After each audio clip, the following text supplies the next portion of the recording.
Behold, another day, another week to discuss games with the one, the only. Only facts. Only facts. Only facts. Only facts between me, Luke Stevens, and of course the wonderful, illustrious. I trying to think of another phrase. I don't. Jaw Raptor. Yeah. Okay. I have a feeling that this is gonna be an interesting episode.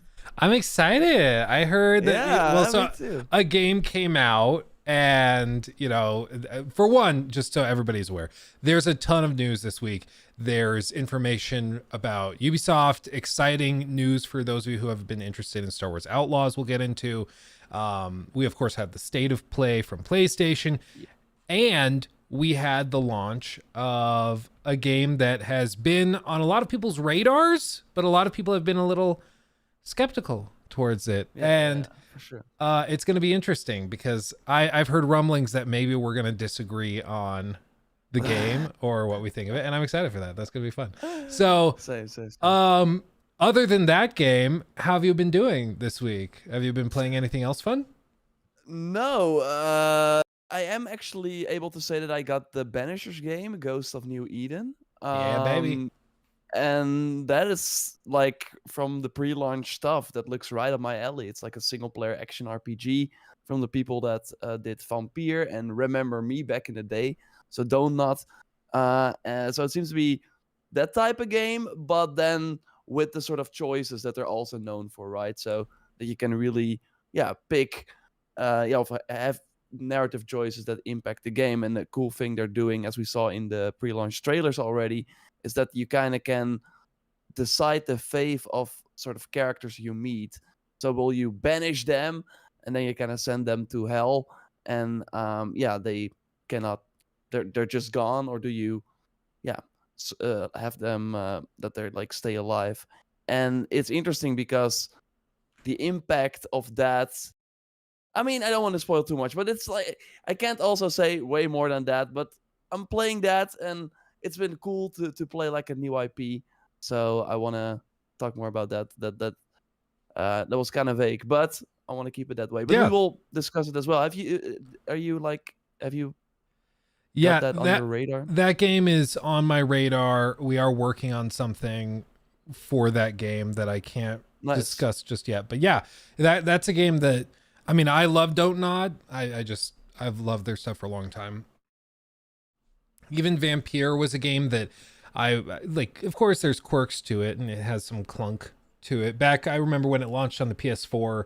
I think it had like some weird loading thing at launch that they eventually fixed. But I have a Vampire still downloaded on my ROG Ally. I play that like. Oh, nice. Relatively, like probably once a year I go back and play through it again because I just think it's a really cool idea where if you're not familiar with Vampire, anybody out there, it's like, you play as a vampire, but you like your progression and increasing in strength for combat is directly tied to whether or not you like consume the blood of healthy individuals.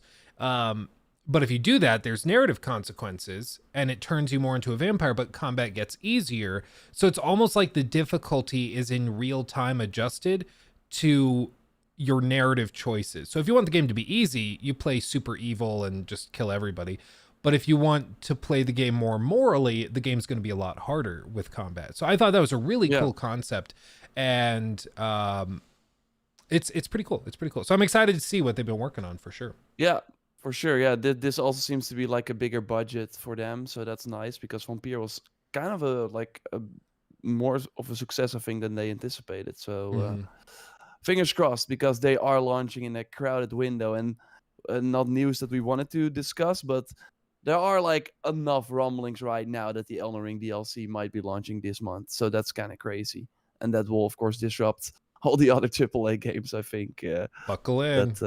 Yep. What a flex, dude. Like they're like, we're not even going to announce it ahead of time. Like we'll give it like a week heads up or a few days heads up. Just be like, hey guys, go download it right now or something. Like they can do that with BDE and everybody just has to go along with it.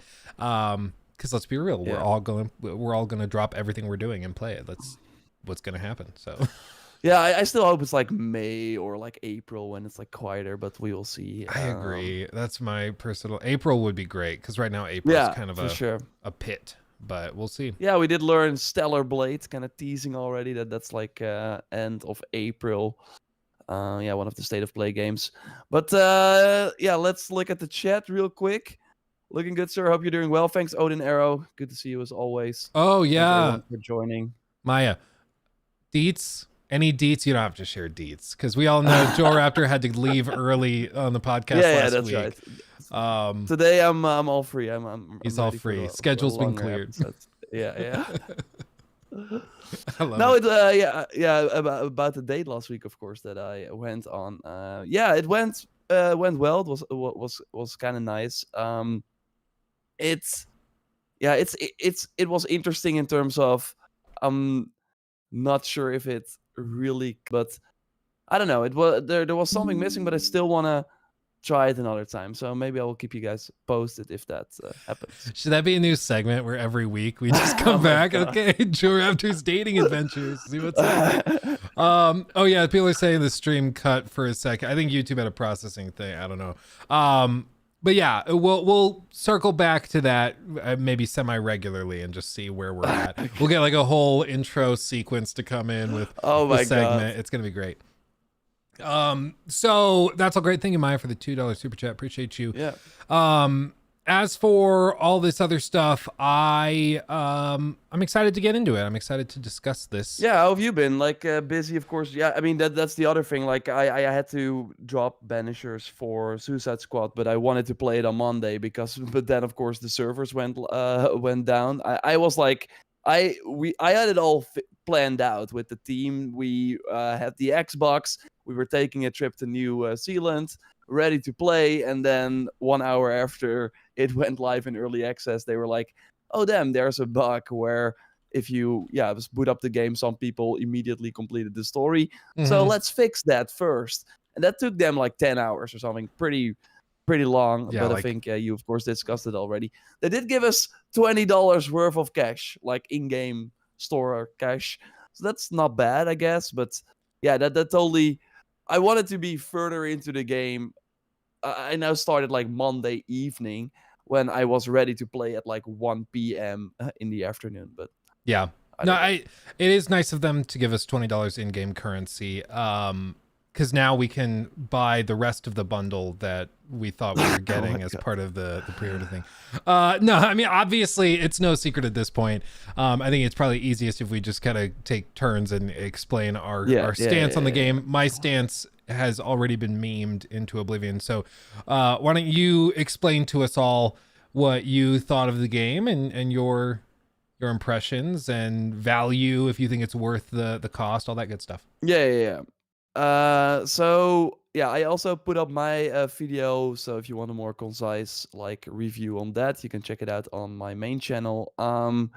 I think I had a lot of fun playing through the campaign for this game. I thought like normally what you see with these live service titles is that the campaign is kind of more like a long tutorial or whatever, and it's kind of an afterthought, and the real game starts when you enter the end game.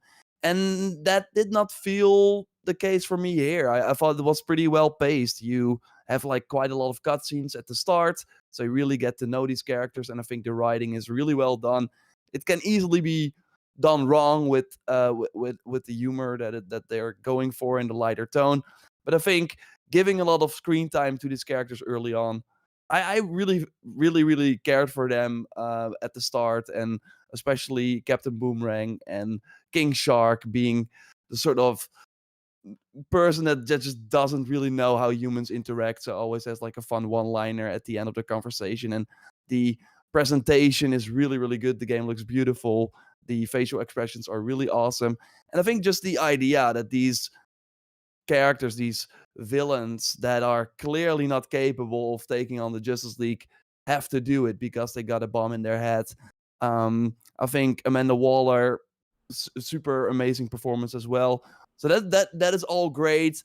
I thought it was cool that I was kind of afraid that we kind of saw it in the pre-launch footage already, that there were limited activities. But I think they paced it pretty well during the main campaign. Near the end, you were doing the escort with the car pretty often, but I thought overall, I was really worried that we had to grind activities or grind gear before we could take on some of the bosses.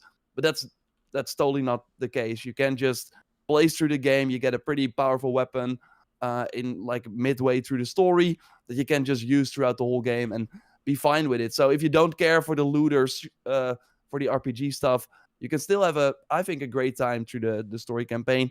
I did feel near the end though that like there's a serious threat that Brainiac has taken over Metropolis, Superman is taken over, Batman, like all these Justice League members, and the characters are still kind of making fun of it, and it goes pretty well for them. So that was kind of my my critique on the story near the end, where if the main characters don't care and get it done relatively easily, then yeah, why should I care as the player?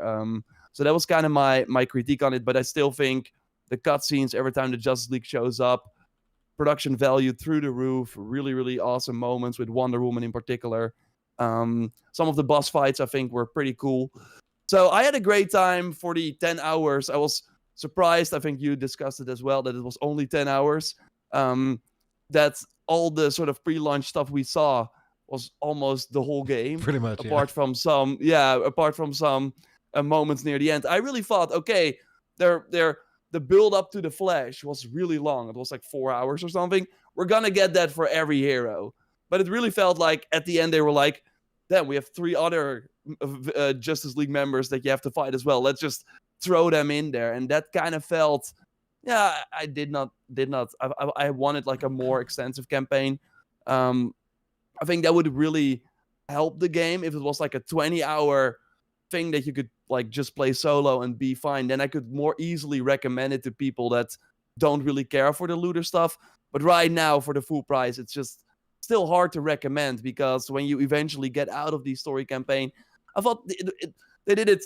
I thought they did a pretty great job at like setting the stage for what the end game was. Like it made sense kind of lore wise, like what they were going for. Like for Avengers, for example, it felt kind of weird. You did kill the final boss, but then there were clones or something, and that was kind of, I don't want to spoil too much, but it's kind of different here. I do like their approach a bit here, but then you get into the end game, and I personally really like the gameplay. I think, especially if you pick characters that have a pretty unique way of traversing through the world, like Captain Boomerang and Harley, if you get the hang of it, it makes the game way more fun. Like, I think Captain Boomerang it kind of feels like, I'm not sure if you remember like the neon powers from Infamous Second Son, like moving up through the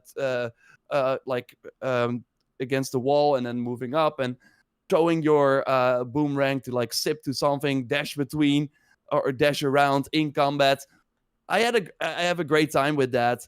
But you do already see, and this is after a few days, the game launched today as we're recording it. I don't think it's even out on Steam at the time of recording right now for the people that don't have the deluxe edition. But you already see that there are only 3 end game incursion missions that the game expects you to do all the time to, in the end, go to a boss that is a repeat of like a Justice League member you've already fought. It is slightly different, but still that is not as exciting. So I don't see what the plan is here. Like, how do they want us to keep playing this until the first content drop in March? That, yeah, is probably also not enough to keep us going. So I overall think that if you like the Suicide Squad, like the anti-hero stuff that DC has been doing, or like DC in general, I think for half the price, I think it's totally worth experiencing. Kind of similar to Gotham Knights. If it eventually goes to Game Pass, just like Gotham Knights, probably will happen at one point. I totally think it's worth the time. I think you will have probably a great time, also because everyone going into this game probably has a pretty low expectation, and I do think you will then be impressed by what they actually did. Yeah, for me, I like to look more at what they decided to make instead of what I maybe wanted from Rocksteady, and I think they did some cool stuff. Like the New Game Plus is there, the loadouts are already there. They did some I think the gear is pretty interesting with like legendaries that have a big impact. Again, the traversal is pretty cool. So I think there's a lot to like here, but the package after 7 years of development is still pretty bare bones, and yeah, that just kind of sucks to see. But I still think it's worth your time eventually, and also as more content gets added, eventually, yeah, it will be a way bigger package for probably half the price or even less. Yeah. So I took a bunch of notes because I just want to like poke your brain on some of these things. Sure. You mentioned because I just want to like understand your view on a lot of this stuff more, because I always like hearing your thought process with games, and you know, because it's similar but also different to how I kind of go through my thought process with them. I thought your point about the ending encounters with the Justice League, you know, kind of saying that they didn't have as much trouble with it as you thought, so it kind of felt like there were lower stakes. I thought that was interesting.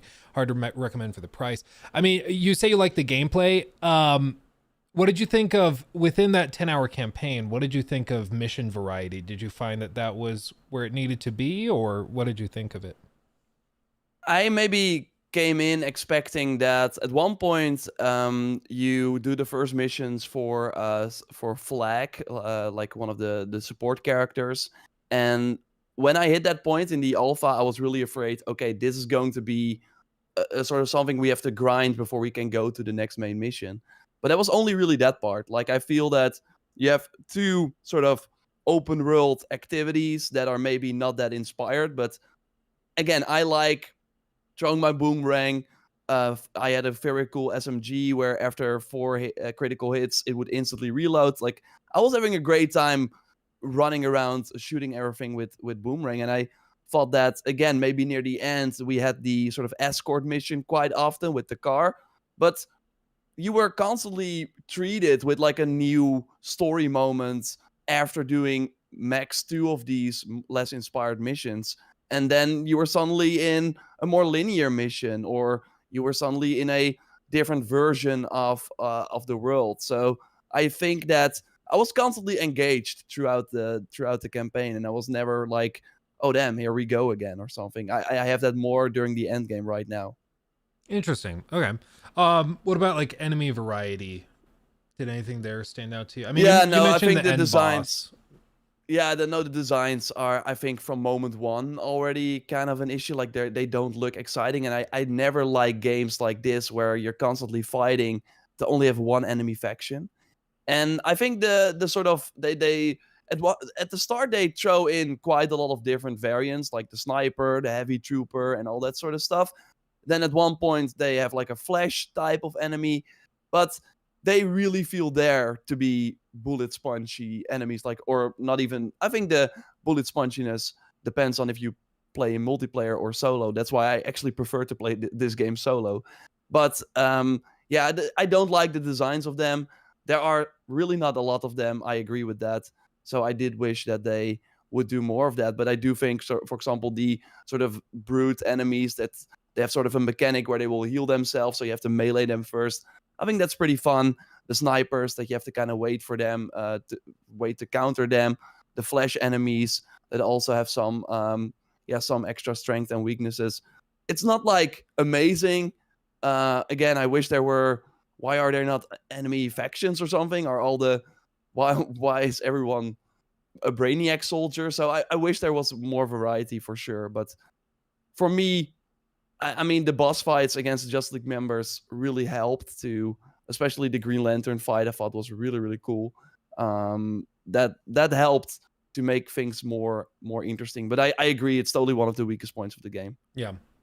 I mean, with all this, I think a lot of people's feelings towards the game are going to come down to their resilience towards repetitive encounters and their ability to kind of shrug that off. For me, like, we played pretty much the whole game on stream. I played through the first probably hour and a half, 2 hours for a video, and then I played a little bit more off of camera, and then we streamed the rest of it.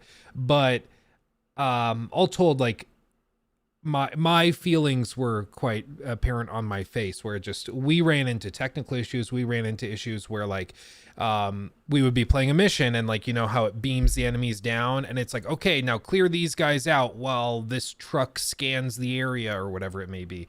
And you know, they'd be beaming down, but they would never actually spawn. They would just kind of stay in that beam position. And so you were playing on Xbox? Mm-hmm. Or yeah, on the Series X. That's right there. Okay. So it, like, we had that, and not everybody's going to have those technical issues. It might have been just an Xbox thing. There were other things like, you know, frame drops, which I've seen reported on PC as well. Muda mentioned that in his video. He's running it on like a 4090 and couldn't get the game running at a stable 60. So, you know, there's been technical issues and stuff like that, which leaves a really bad impression when they also withheld reviews from the public. It makes it feel like they're trying to hide 100%. things. And that would probably, like, I would imagine that if they did send out reviews, because the whole server thing, they can fix that. They can have a private server up, or they can put the servers up earlier. That they can totally do that. So that's like a bullshit excuse, I think. But then that issue that people would log in and immediately finish the game would probably have been solved before launch. Yeah. So straight up, like, and if reviewers lose 10 hours, it's like, sucks to suck, but the game's short, so you'll be fine. But it just left a bad taste in everybody's mouth. I mean, speaking of leaving a bad taste in everybody's mouth, there's no way, just for everybody in chat, there's no way for us to discuss like the big controversy with Suicide Squad without kind of treading into we should not do it yet, these things. I think. It's not well, it's just the game is also only 10 hours. Like, it's hard to talk. Yeah, like you said, the entire story like, is covered in the previews. Discuss it. Okay, if you want to do that. What I will say is just the reason I titled my review Suicide Squad is vapid, repetitive, and gross, is because I think it's vapid, meaning it lacks any real substance or variety of content. It's just nothingness.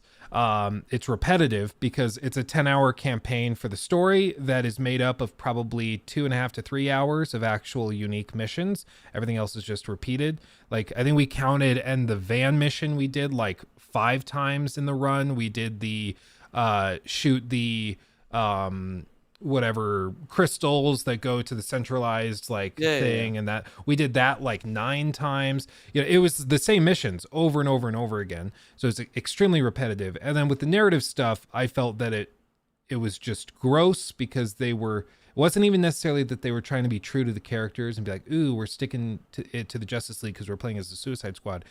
It was just intentionally gross, trying to, you know, like the try-hard high school writer who's just trying to write the nastiest stuff because he thinks it's funny. You know, overly edgy humor. And I think I actually like that, actually, because I think we don't see that often in AAA games. They're mostly like super serious, and I believe that these characters, if they would be like this, they would be crazy, unhinged, don't think before they talk. I actually like that because we just, again, don't see that very often. I think the reason we don't see it very often is because it's gross, and because the broader public, as you've seen, doesn't respond too well for it. Like, the thing I compared it to in my review, for anybody out there that might not have seen it, it reminded me of that SNL skit with Dwayne "The Rock" Johnson. And in the skit, the whole premise is that they're at like an evil scientist convention, and all the evil scientists, like comic book evil scientists, are going to go around and share their evil inventions. And so one guy's like, ooh, I made a freeze ray. Ooh, I made a shrink ray. Oh, that's fun. It's like cartoony evil villain stuff. And then Dwayne "The Rock" Johnson gets up there and is like, I made a robot that molests children. And the room goes silent because it's like, I guess that's evil. I guess that's in character, but that's not like the vibe we're going for. That's not fun evil villain. That's just horrible, you know? And that's where I felt that Suicide Squad kind of fell into a trap where it wasn't even, you know, there's moments of levity where the characters are being silly and King Shark is just being goofy. But then they go full Last of Us 2 on it and are trying to be like super grounded. What would Boomerang do in this moment? What if he gave this character a golden shower while they're dead? Like the most insulting stuff you could possibly do to a character. And it seemed, you know, then they double it up, playing it for laughs with other things that they do. It was just horrifying. Like, they're of course allowed to write it that way. And if some people like it or find that funny, okay, that's fine. I don't have to like it though, and especially like No, of course. I think the great thing with these types of things is that the public kind of, or the audience, votes at the end of the day. Just because you can write something into a story doesn't mean that the audience necessarily has to like it. Just like with Joel, just like with any other story, if the audience doesn't like that narrative choice, maybe the writer, the writer had the freedom to do it, but they're going to suffer the consequences with the audience of them not responding well to it. And in my view, I think there's just a lot of weird things going on. There's also other things with the story. I know you said Amanda Waller had an awesome, you said, quote, awesome performance. I thought Amanda Waller was like one of the most insufferable characters I've ever seen in a game. Like, I just found her, I believe she was written this way. I don't think it's the actors or actresses. Yeah, no, performance. she did yeah. But I think she was written as one of the most painfully unidimensional, monotone characters I've seen recently. And there were just a lot of other things that I found really painfully uninteresting. But I think at the end of the day, the biggest and most surprising thing with all of this is just, Waller out. Yeah, that's one of the last lines she has is Waller out. They chose the cringiest line they possibly could have. But with all of this, like, I think the central core problem, whether you love the story, hate the story, whatever, it's a looter shooter, like you said. It's about the content. It's about the end game. It's about that continued gameplay. And I am just left befuddled that they've spent 7 years and this is the end product. Do you feel similarly? Like, I'm surprised there's so little here after all this time. Yeah, I agree, but and this is not like a cop out or something, but it's like, this is sadly always the case with these games, and they do take some learnings. Like, we do have a mission replay immediately. You can repeat the bosses from the Justice League if you want on a higher difficulty. You can replay the whole story like that. And they have, like, from the looks of it, like, when you finish the game, you see the 4 seasons that they have planned and probably already are working on and are pretty far into. So they do seem to have that nailed, but I'm just not sure what they expected in terms of what people will be doing at launch, because what always happens with these games is that people blaze through the content, and there should always be something to work towards too, and that's what we usually see that these looter shooters don't really get. I think that Destiny kind of nailed that, where they had with Destiny 1 a week after launch the first raid already, and I remember that being extremely tough. And even if you completed it with which was already super challenging, you were immediately enticed. Okay, I'm gonna upgrade my Guardian, so next week I can try it again, because you could only do it 1 week for the rewards. And we never have seen that again. These raids were really well designed, so it's probably pretty hard to do, but we have not seen that end goal in this game. And you talked about it as well, where the final boss is kind of a repeat of what we've already experienced. So you do miss that kind of carrot at the end of the stick. So at one point you will have a good build, but what will you use it on? That seems to be the issue here. And I mean, I think I did not really mind the lack of mission variety in the campaign, because again, I think that we totally, like, if you would really focus on it, sure, but I do think that is kind of the nature of these kinds of games. Like, you also see it with a Destiny. It's always to control this point or do this. It's always kind of the same thing, and you wish that if a game comes out in 2024, can learn from all these other games, that they come up with more interesting stuff, right? This game did not do that, and it would have been way better to have way more of these activities. But yeah, they sadly did not do that. But I think for the campaign, I always knew, okay, but there is something after this. There's a cool moment, and in the end game, that's really lacking. So I agree, the 7 years, I've totally thought there would be way more. It's not an Anthem though. Like, Anthem was way worse. So it can always be worse. It has more content than Avengers. So there's always, like, compared to the other games before it, it has still quite a lot, but it's still not enough, which is kind of sad. And I think the 7 years was mostly them trying to pivot to shooters for all of a sudden, Yeah. a live service game that they just did not know about. Like that should have already been the red flag. Maybe we should not do this, but obviously they were already far into it. But yeah, I think that's where all the time went to. And then yeah, we saw that with Anthem as well. That's kind of the story, right? At one point they finally knew what they were making, and then they only had a year and a half to make the actual content, and that didn't work out. But... I mean, one thing I can say, so, and this is like sort of breaking, but not really. I mean, one of the things I said in my review is that I have a sneaking suspicion that there were multiple iterations of this game over the years, specifically where it was built around like loot boxes at one point, because like the reward at the end of missions is a big crate swinging in and crashing, and then it opens up and it flashes with the color of the loot inside, just like in Apex, when the packs glow with that color. If you got a gold, oh, it glows gold, ooh, it gives you a little spike of dopamine before you open it. And so I've suspected that they probably built it around loot boxes with all the currencies and everything, and then at some point they decided this is going to be received horribly if we do that. So they reworked everything, pulled that out, and came back in. At some point, you know, things were designed differently. Maybe the story was bigger and they trimmed that down. And it just feels like there were many things that shifted around. And in the last 24 hours since I put up my review, I have had 2 different people that I verified worked on Suicide Squad Kill the Justice League reach out and confirm those suspicions, and they're not exactly thrilled with the final product either. And so it seems as though this was not necessarily a case of 7 years of kind of experimentation and grind. It was 7 years of, we built this, but oh, people are going to hate us if we do this. And then they pull it back. And they're like, oh, what if we monetized it and built it around this kind of system?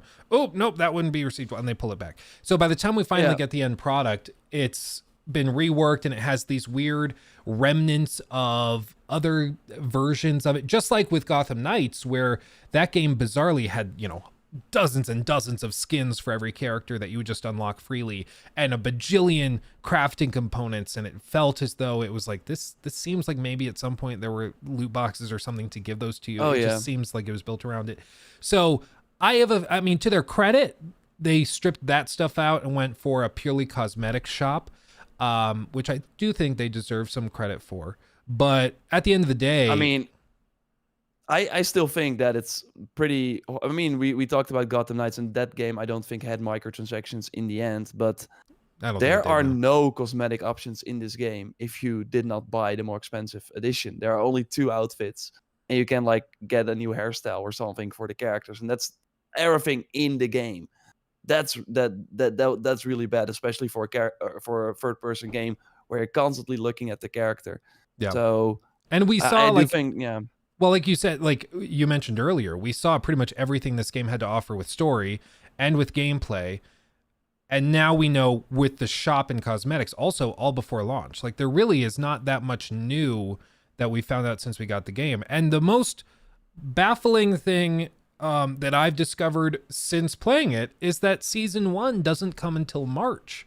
There's a full month where players are going to be sitting with the game as it currently stands with 3 endgame missions and no other content that's different. And I understand like they need to pace these things out, but I'm just shocked that like already people are moving on. Like when we were playing it on stream, granted this was just Xbox, so it's not like PlayStation. I'm sure more players were on PlayStation and PC and everything, but on Xbox, you know how you get the achievement and it gives you like the percentage of players that have achieved that? Yeah.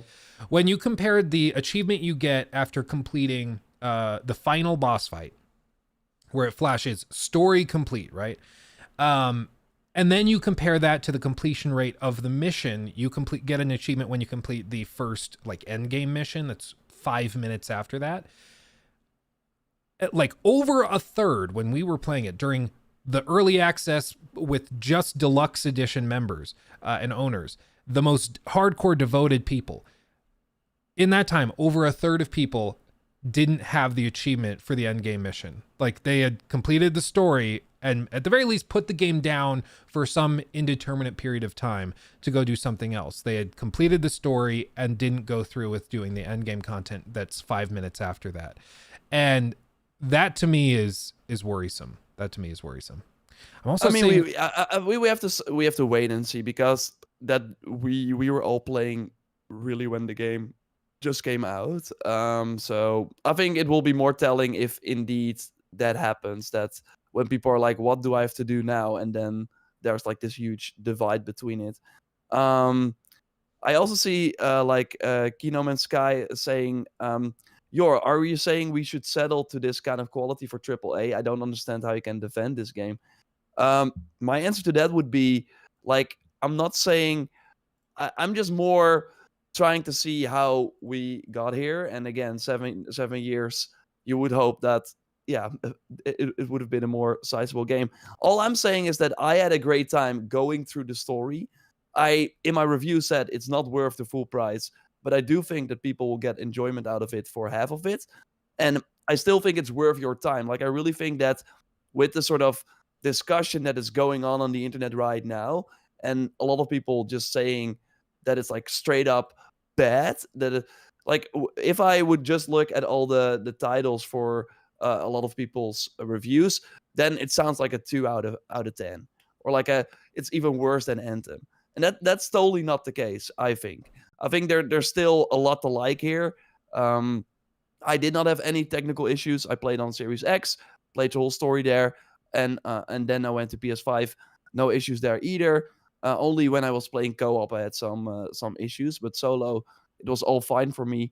And I really think that people will pick this up at one point when it's probably already the support has already ended or whatever. I'm not, like, I don't see this game have a long life, sadly, because I'm not sure if you saw it, Luke, but the Steam numbers for the deluxe edition were only 2,000. There were only 2,000 people playing this. Really? Yeah, it's really bad. So we will have to wait and see when the official version launches. But it seems like this will bomb big time, and then we go to that conversation. It's sad that Rocksteady spent all this time because they made the Batman Arkham trilogy in the same amount of time. Obviously, game development changed, but that's still kind of sad to think about. But sometimes they have, like, just with the losses online, it has to happen. They have to make this huge mistake before they realize, let's go back to what we do best. Because I still think you see that there was no vision. They were really like, already when they started development, they were already a few years behind this trend, right? And that's, I think, also what happened when, oh damn, this is not cool anymore, let's change it. And then you are in 2024. Destiny came out in 2014. Like, this is a direct sort of response to that sort of success. So you're already too late, and that hurts it. But I still think, like, some of the cutscenes and how I was pretty impressed. I do think they're up there with some of the Marvel Spider-Man cutscenes easily. So I still think you will be. I think people will still have a great time if they finally pick it up with limited expectation, because they paid way less for it. And then I would say I can still recommend it. It's not for me a game where it's like, never touch it. And there are totally games like that. But for me, I'm still going to play this a bit. Like, I'm still looking forward to figuring out what a cool Boomerang build will be. Even if I know that, yeah, I will be doing the same activity over and over. But right now, I still like that sort of gameplay loop, that traversal, throwing the boomerang, running around, and stuff like that. Sure. And I mean, with all of this, at the end of the day, like, if people find fun in a game, that's great. Like, if you can find joy in a game that you paid $5 for or $70 for, I'm happy, because at least you're getting your money's worth out of it. And, you know, in like my position, trying to review a game and evaluate it as fairly as I can manage, like, I tend to have higher standards and expectations, especially when you charge full price. And or even $100 for $100 for the deluxe. And part of it, I do think part of the equation that needs to filter into this are the people that are making it. You know, I expect more from Rocksteady than I do from an indie team of 10 people. Like I just do. I know what they're capable of, and we all know what they're capable of because they just consistently dropped like Game of the Year contenders year after year after year, and a lot of Game of the Year winners. So I know that they're capable of more than this, and so to see the stunning lack of content, the bizarre, in my opinion, narrative choices, to see the complete lack of variety within encounters, like I agree the movement feels good. Movement feels really good. But when you are talking about like looter shooters, encounter design, enemy variety, all of that really does matter. And you know, as you go through the game step by step and you chart out what missions happen when, I think you'll be shocked at just how little variability there is. And then like you mentioned a few times, then you get to the final boss fight and you're like, okay, this is what the whole game's been building up to, and it's a reskin of what is, in my opinion, probably the worst boss fight in the game. And it's like if you were trying to design a game to disappoint and frustrate people, it would be this. Now, you mentioned earlier, people are implying, if you read some of the titles, like this is as bad as Anthem, or this is lacking content, or whatever. I see Dylan here, like Redfall is a never touch this type of game, and that's kind of what I'm saying here. It's like, I think if you look at the internet right now, and I think people would say, okay, Suicide Squad sounds as bad as Redfall, but Redfall is, I think, another league. Like that is like, yeah, for the audio listeners, like I think there's like miles between those two games. I think Suicide Squad is a way better game than Redfall. Suicide Squad is mostly a functional game. There's been server issues that PC players have been struggling with. But it has actual cutscenes. It has cutscenes, not like the weird still position. Yeah. I agree, but I think one thing that you said is something that concerns me with how a lot of people I've seen approach this, where you said if you look at a lot of the titles of the videos and reviews people have put up, you would think that this game is as bad. I mean, I would say if you're informing your opinion based off of titles of things, then yeah, you're probably not going to get a clear picture. I stand by absolutely everything I've said in the Skeptical Look videos and the reviews, and most of that ended up being completely accurate. I say most because I don't have a perfect memory, but everything I can think of that were red flags to us ended up being big problems when the game came out. And so I stand with everything that I've said up to this point. And I do think that it is vapid, repetitive, and gross. If people hear that and think that I think it's worse than Redfall, I would say, well, no, Redfall, even to this day, is just don't bother. Like there just isn't really even a game there. But if somebody reads that and it's like, wow, he really doesn't like Suicide Squad, therefore he must like Redfall more, that's their own mistake for not like. No. Yeah, that's not really my point. My point is more that what I'm seeing, for example, like I put up a review and I said I actually like it, but in that review I still can't recommend it at the full price right now. But I still think that if you would pick it up at half price, you will probably have a good time going in with these lower expectations. But people were like, how can you defend this game? Like that's the sort of narrative, because everything has been super negative on this game, where that people just can't see how you can actually enjoy it. I think there is an interesting thing that's been happening in the industry. Like I think Muda, his video, did you see Mudahar's video on? No, I only saw the thumbnail. Maybe I'm the what's wrong with me? The reason I ask is because in Muda's video, he phrases it and says like, look at these server issues, the always online thing. He's a big advocate for offline play, for game preservation, that type of thing. And so he was like, Suicide Squad will and should fail. Like it should fail as an example to the industry. You shouldn't do these things. And I think a lot of people have a similar mindset where they see this as an instance of, factually or not, it's perceived as Warner Brothers making Rocksteady do a game that they weren't specialized in or equipped to do, but they had to do it because that's what was going to make the money. And then they do it in this toxic way, withhold reviews, every like borderline unethical thing they could have done, they did. And that's why it needs to fail, and it needs to be an example to everybody not to do this. And parts of that are not true.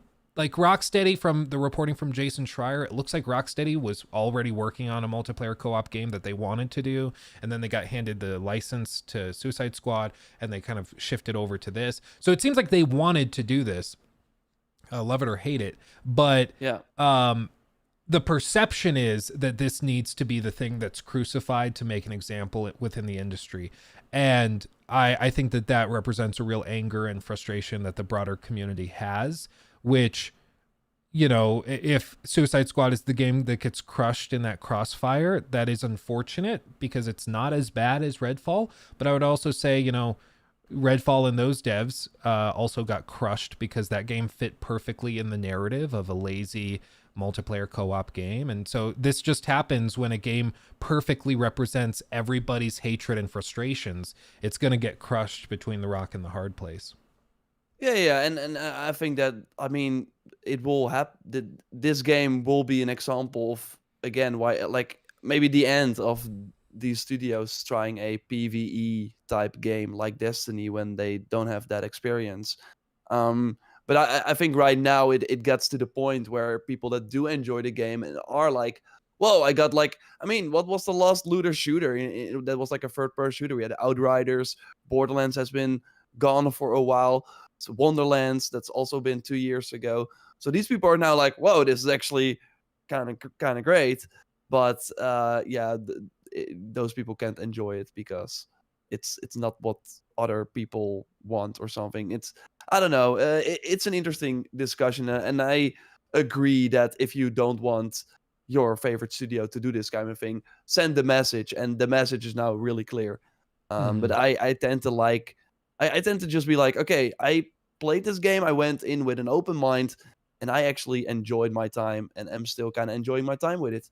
But I totally see why there are a lot of flaws, and that it's totally not for everyone. Yeah. But I do think this will be a moment where I still think in a half a year of now, where everything died down, kind of similar to Gotham Knights. I sometimes see that as well. Oh, it's actually pretty cool. It's actually not that bad as everyone said. I do think that will happen for this game as well. Yeah, probably. I do think so. I think it's just they nuked their reputation and legacy. Was it worth it?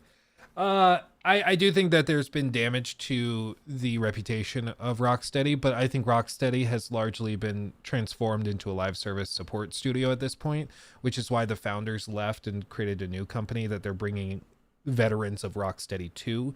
So it seems as though the Rocksteady that made Arkham Knight and Arkham City and Asylum, they're not there anymore. They're at these other studios. And so we probably do get a game that's sort of spiritual successors to those games, but it won't be from Rocksteady, I don't think. Yeah, but maybe this will be the end of Rocksteady then. Like, it very well could be. Like, yeah, I mean, that's the sad reality, because what yeah, I mean, they're doing like 100 studios, that's their name or something. So if, let's say, 50 veterans and best developers from Rocksteady move to this new studio from the co-founders, who will be left? Like, still like talented people, but maybe people that are good in third-person shooters. And then they're like, okay, but what are we gonna do with you? On the other hand, though, Warner Brothers Montreal is still chugging along as well. So I don't know. But I think the difference is that Warner Brothers Montreal, like, I don't know, live service games just have so much money riding on them and so many investments in long-term supportive content. And bear in mind, like, each of these seasons is going to be put out for free. They've already outlined like the first 4 seasons through this year. So they're providing a lot of content, presumably. Maybe it's going to be like 30 minutes of cutscenes in that. I think it will be a stream. It will be like a stream to see everything when it drops, sadly. Probably. Like, honestly, it's just, I know somebody tweeted me and they were like, don't you feel like you shouldn't be so harsh on these games, because if you inform the gaming populace and make them hate this game, people are going to lose their jobs and there will be downsizing and the studio shut down. Oh, no, but yeah. And I'm like, I'm not. Yeah, I was just going to say, like, it's not my problem that the game sucks. No. My job is to evaluate the game, and if it sucks because of either the studio or the executives or whatever caused it to suck, My job is No, I just to totally agree. evaluate it. Yeah. No, yeah, and we should not like we don't like they chose to go this way, so we just look at what they provided. My point is just like other people are saying, if you like it, why do you care what other people think? I don't care. Like I put up my review, and if I really cared about it, I probably. I mean, I saw people unsubscribe from my channel because they're like, "How can you like this game?" And then I'm like, "You probably did not Like, even play it." he thought Yeah, different. and here as well, like people saying like you just have the bad taste, like and again, like I don't care that you think that. My job, just like your job, is to tell I had a fun experience, and I know my audience, and I do think again that if they pick this up later, not for full price, it's not worth that they will have a good time. But yeah, some people just can't think that is possible. If you go And against that's the kind of my narrative, problem with it. Yeah, absolutely, that's absolutely. how is it possible? You see that it's very bad. How can you like it? I'm here playing good story, bro. I'm gonna throw my boomerang. You're like, shocker, a nuanced opinion in gaming? What is this? No, I think it's actually fun to have multiple opinions on it. Oh, absolutely. And I think that this, for everybody in chat, I hope people are enjoying at least the discourse, because I have a very hard stance. I'm like, no, this game, I'm more of the mind that this game needs to be made an example of everything not to do in not just narratives, but live service game. Like, it just does so many things bafflingly wrong to me that I think it's fine to make an example of it. If they do something stupid, we get to tease them. Demster rules. But then, you also can come in and present an opinion that's much more nuanced that I find to be very rational. That's like, hey, I just honestly had fun at the current price. It doesn't really make sense. But I mean, the other thing is, this game probably gets heavily discounted or goes on Game Pass, PlayStation Plus, whatever. Like, at the very eventually, least, it will be affordable and reasonable to get at some point with additional seasons and playable characters. And at that point, like, yeah, it's probably a good. You get it on Game Pass. Good weekend, fun weekend. Yeah, 6 to 8 different players. You get all your friends to download it on Game Pass, play through it on a Saturday. Like, you could do that. And I think at that point, sure, yeah, that makes sense. You can laugh at how stupid some of the narrative stuff is, and it gets a little repetitive. But any game you can finish in one day, it might get a little boring by the end of it. But I think at that point, yeah, you could have fun with it. But $70 for this is in my opinion, laughable. And I mean, like, the message is very clear to them, and I hope so, because we of course know that Warner Bros is looking to transform all their franchises into live service games. Like, I don't hope that we are in a similar situation with Harry Potter in a few years, when Avalanche shows their new game and we're suddenly looting new ones and getting I don't know microtransactions for a new wizard head. Like, I'm afraid that might happen, and I hope that this game shows that we don't want it. But I also think there are multiple problems with just the things that we even said before launch, like, why are these characters all using guns? Like, that is what Avengers did better. Like, these characters all felt very different to play, and here, yeah, sure, they move different through the world, but they have the same ultimate. It's like a slow down time, and they all have it. And yeah, that makes it easier to release new characters, I guess. But yeah, also doesn't add to the longevity. And in 5 minutes, we will know how many people on Steam will play it at launch. Well, what is your guess? So well, I'm going to go to the Steam database right now to see how many people are playing right now. So that is still with the deluxe edition. Oh, man. That's crazy. I still am baffled. Right now, 3,686. Ooh, baby. Wow. Wait, so what will it be when the servers turn on for all the people that bought the regular version? I think it might. The peak is 7,000 right now.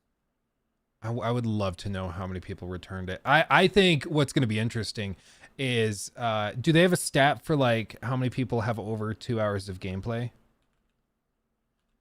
Because I think on Steam, there's going to be a lot of people that buy it and try it for an hour and then refund it. I think that's going to be probably a majority of people, just out of curiosity. Oh, yeah. So you might see a peak. And the tutorial is like really not that great. So yeah, like I think you probably see like, I don't know, maybe up towards Praise the Oak says may peak at 50K. No way. I hope, like, They freaking had ads at like the WWE, I think. Like they are spending tons of money. Like they took over buses in London. Like they're spending cash on this. Then you would hope that they reach the 50K, but with the deluxe edition. I think well, here's my thought. I actually think 50 is possible, but I think within like 6 hours, it's down to like 10. Because I think they're all going to try it and then refund it. Okay, we will know in 4 minutes because then people can try it. I think the 50K. I think they're going to be at 15 max. And then do you think we see a big drop after like an hour or two? No, I'm not. I don't really know. I mean, it's also not the peak hour right now. Like it's like in the morning for people, they still have to work. So I think tomorrow will likely be the peak. Like that's the first weekend day, and I think that will be around maybe 20K max. Okay. Yeah, it's gonna be interesting. I'm excited. It's all of this to say it's not good. What's a comparable live service game that was successful that we could look at like peak numbers for? Okay, let's see what Anthem had. Was Anthem on Steam? I don't think so. It was EA's launcher. You could buy it through Steam, but I think it was only through EA's launcher to play it. No, Outriders, but that's still different. But it was also on Game Pass, so that's like that number is actually pretty impressive if they had the. I mean, I could pull up Destiny 2. I mean, but that's Destiny 2 is like a king of these games. Yeah, that's right. Steam. But this Destiny 2 has an all-time peak of 316,000. No. 36,000 right now. Redfall. Starfield. I mean, Starfield with that deluxe edition had like a lot of players. Yeah. Redfall had a 6,000 peak. Really? Dude, if Redfall does better than this.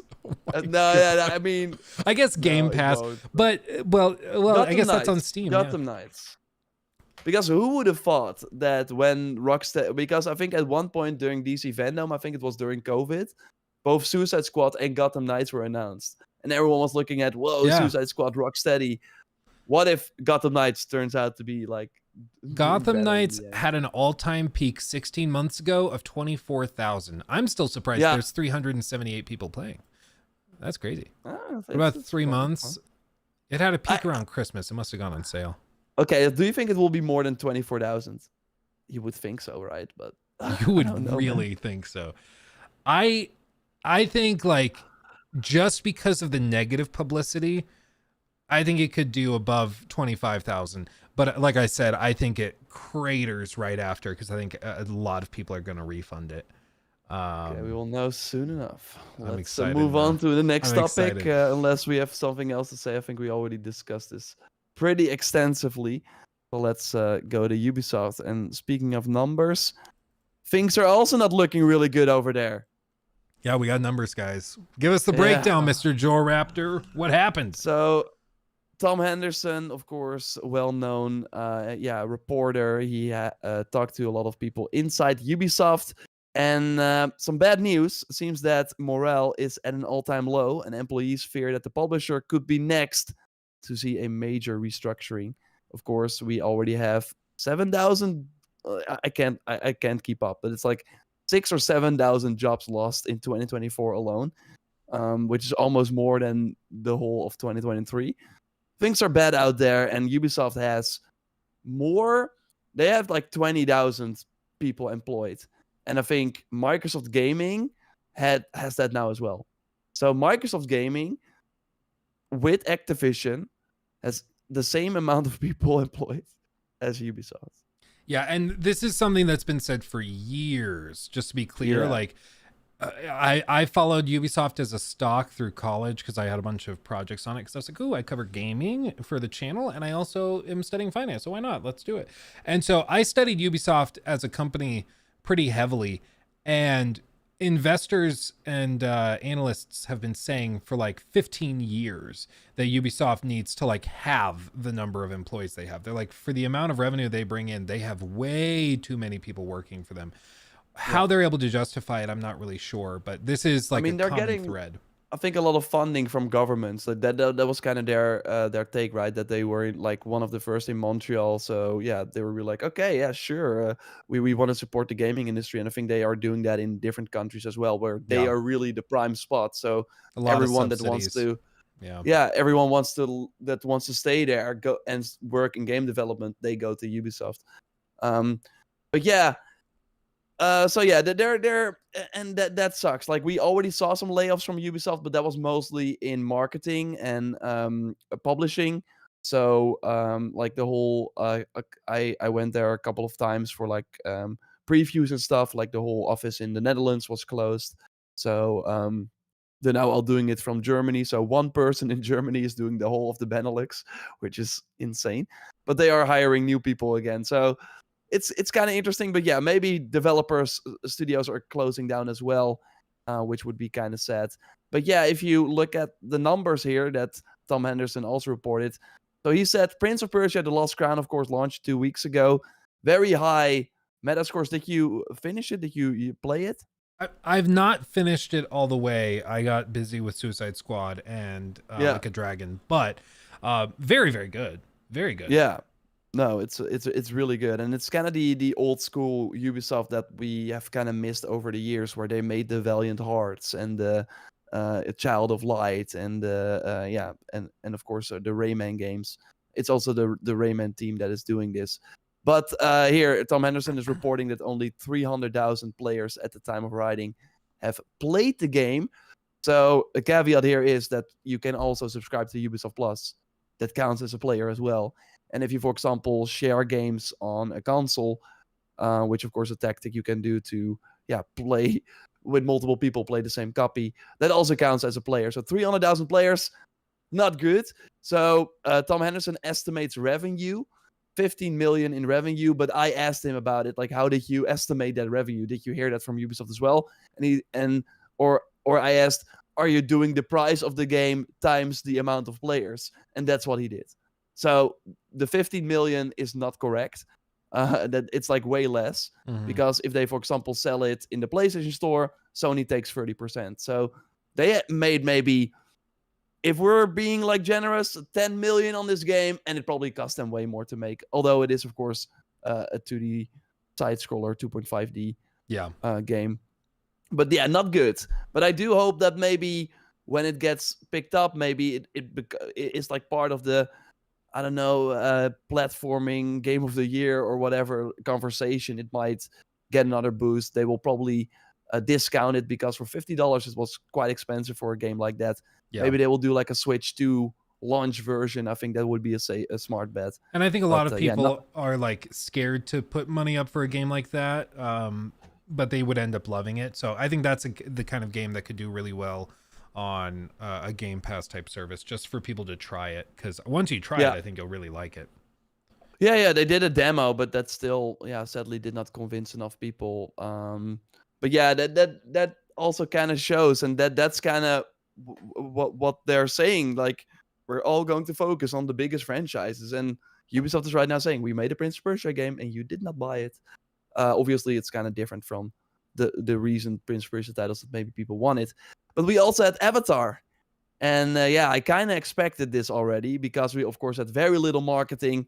I remember people on Twitter saying, wait, did it already come out? It's like a massive game. Like, this Avatar in the modern age, maybe not in terms of like nostalgia or something, but in terms of like revenue, should be up there with Harry Potter or something. But in terms of like gaming or like in terms of like love for the franchise, it's totally not there. So Tom Henderson reports 1.9 million players have played that game since the December launch. And for a game that probably cost, I think I read somewhere like $130 million as like a budget for that game. Not great. Yeah. Which, I mean, the fact that they missed that second film launch, I think that, as you mentioned in your tweet, huge miss. Like, that could have been such an awesome, like, collaborative marketing push all at the same time. People are talking about the movie and also talking about the game. Oh, it could have been so good for them, but they missed it by a lot. And I mean, they're paying the price literally for missing that. Yeah, and they still have like they're still attached to that DLC that they're gonna do, but like who's how many people are gonna play that? Like Yeah. that's not good. I still think over time, maybe when that third movie comes out in 2025, people might pick this up for $20 and it might get a resurgence. But because it is a quality game in that like series, it's not totally not one of my favorite games. I was actually pretty hard on it in the preview and the review, but I still think if you like the series, it might be worth a shot at one Yeah. point. But then we have Assassin's Creed Mirage, and we of course heard Ubisoft already say, "Hey, this is it's on par with the amount of players that we saw for Origins and Odyssey around launch." And right now, 5 million players played that, so that's huge for a Valhalla DLC turned into a full game with 2.5 years time of development and yeah, a relatively smaller team working on it. Of course, still for Ubisoft terms, it's like a small team versus the thousands of people that work on like a real mainline title. So they Mhm. probably made a healthy profit on this, and this will probably keep selling, and maybe they will put it on a Game Pass and PS Plus as well later on. Yeah. So that's good news. Um, and yeah, that shows them like our bet to go full in on Assassin's Creed. It's the right thing to do. So strap in, everyone. We're gonna see way more Assassin's Creed games. Yep. But of course, all these companies also look at trends, and the biggest trend right now, or I would argue, is it still a trend? Extraction-based shooters. It Yeah. really feels like people are already missing the boat, but Ubisoft is still want to try it. Division Heartland announced very a long time ago, still not out.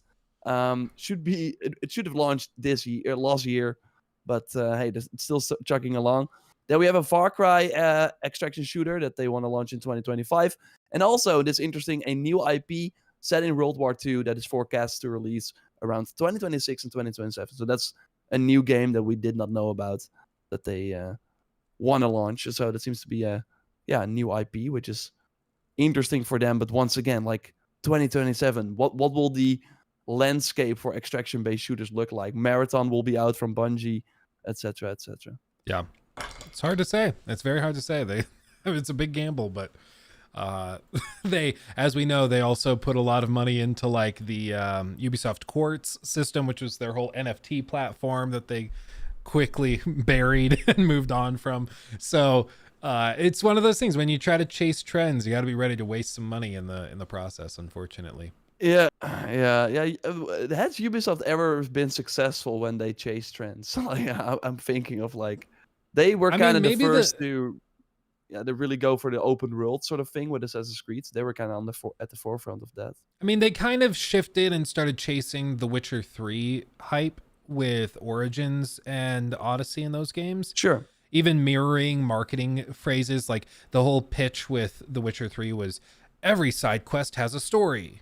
And so with Origins, they said every side quest has a story. And so like it was very clear where the inspirations were coming from, but I thought they were pretty good and those games sold pretty well. Yeah. So It was like a good like next step for that series. It was not like something new. Like it still had the DNA from that series, so it made it stand out. yeah, Or wasn't different something from. totally fresh. Yeah. But yeah, I don't know. It doesn't tend to go super well when you're just chasing trends instead of making your own, for sure. Yeah. But what is this other thing that also came out as a part of his reporting with speculation about this year's releases? Yeah, if you want to jump there immediately, let's do that. So yeah, right now, we know about many games that Ubisoft has planned, but it seems that this year, so this financial year that starts in April, they will have two big titles: Star Wars Outlaws and Assassin's Creed Red. With Star Wars Outlaws already planned for the first half of 2024, and Tom Henderson even said in the tweet that it might come out in May already. Of course, things can change, but if it gets delayed, it will probably be till like the Mirage window, so early October, I would imagine, or like September. But yeah, we know they have Division 3 plans, and they will start working on that the moment Outlaws is out. And again, they are not announcing that.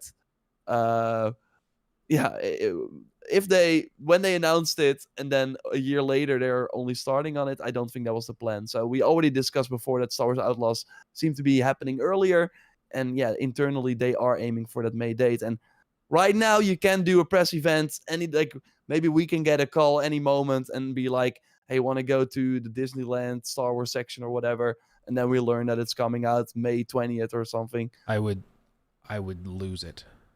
That would be so cool. Nikki, actually, it's funny. I have a sheet right here. This is how topical this is.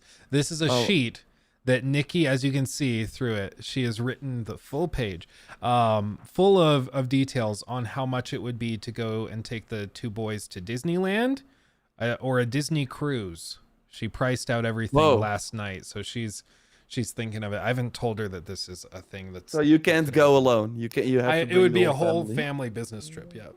Okay. We also got a donation there, like a super chat. You want? Let me tab over. Also, earlier during the discussion of Suicide Squad, Broccoli Rob gave us 2 and said this game is ass. Broccoli out. Thank you, Broccoli Rob, for 2. And Mr. Mo, thank you for the 5. I am very behind, so I apologize if you guys have already discussed it, but what do you all think of Enshrouded? I'm personally loving it.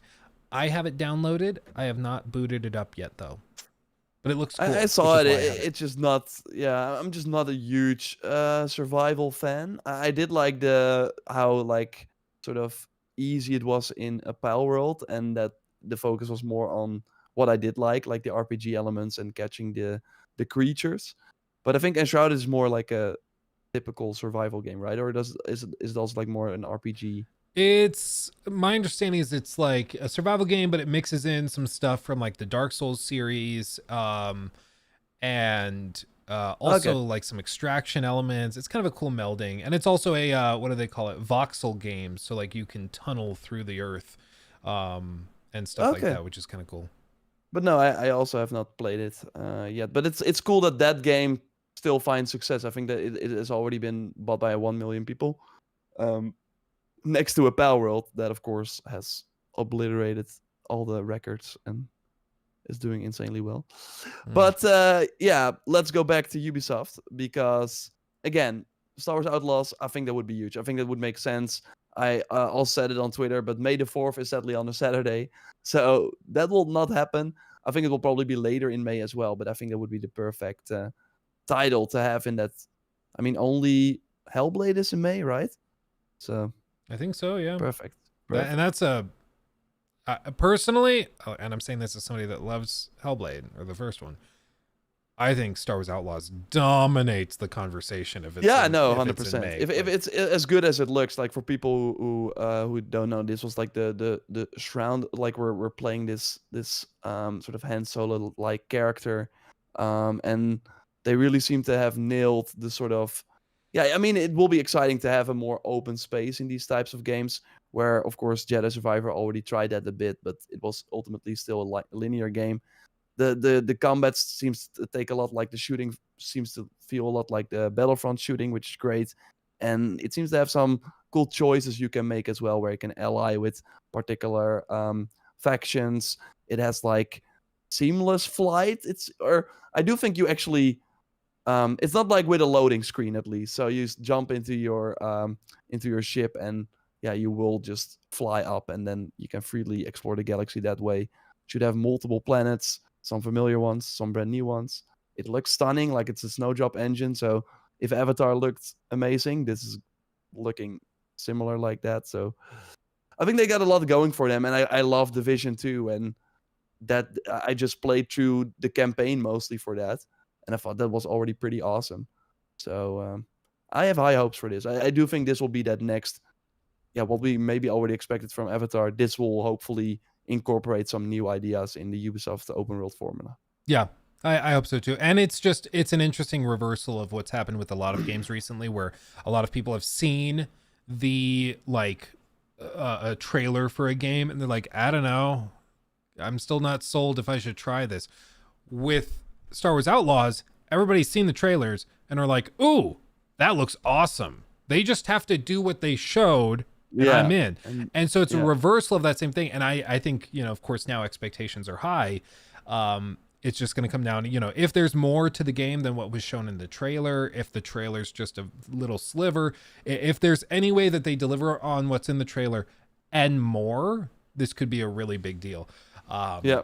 So expectations are very high, and that's one game that is like probably my most currently anticipated, because at least like Assassin's Creed Red, I'm watching it, like we don't really know much about it.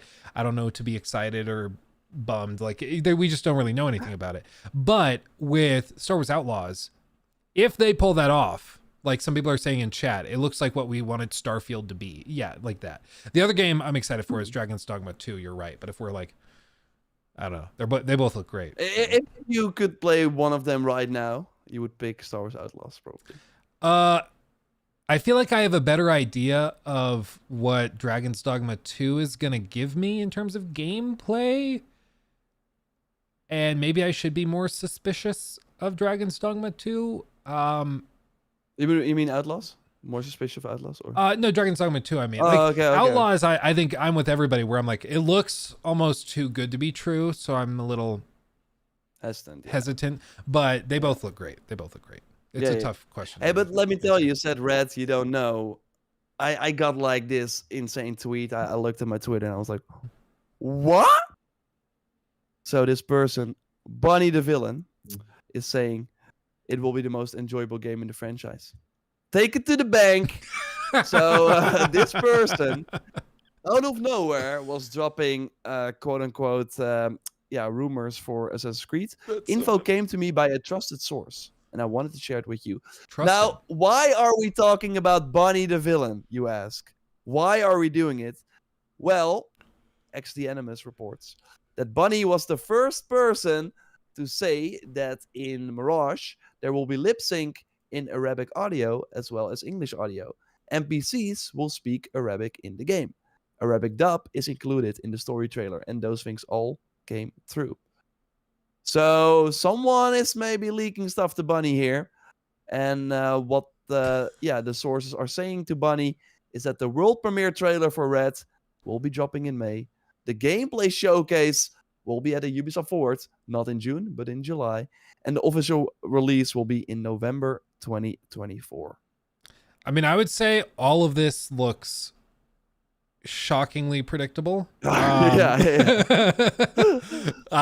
mean, really going out on a limb with it will be the most enjoyable game in the franchise. Yeah, that's the first bullet point. It's like, so they probably talked to like a source or something that is working on the game.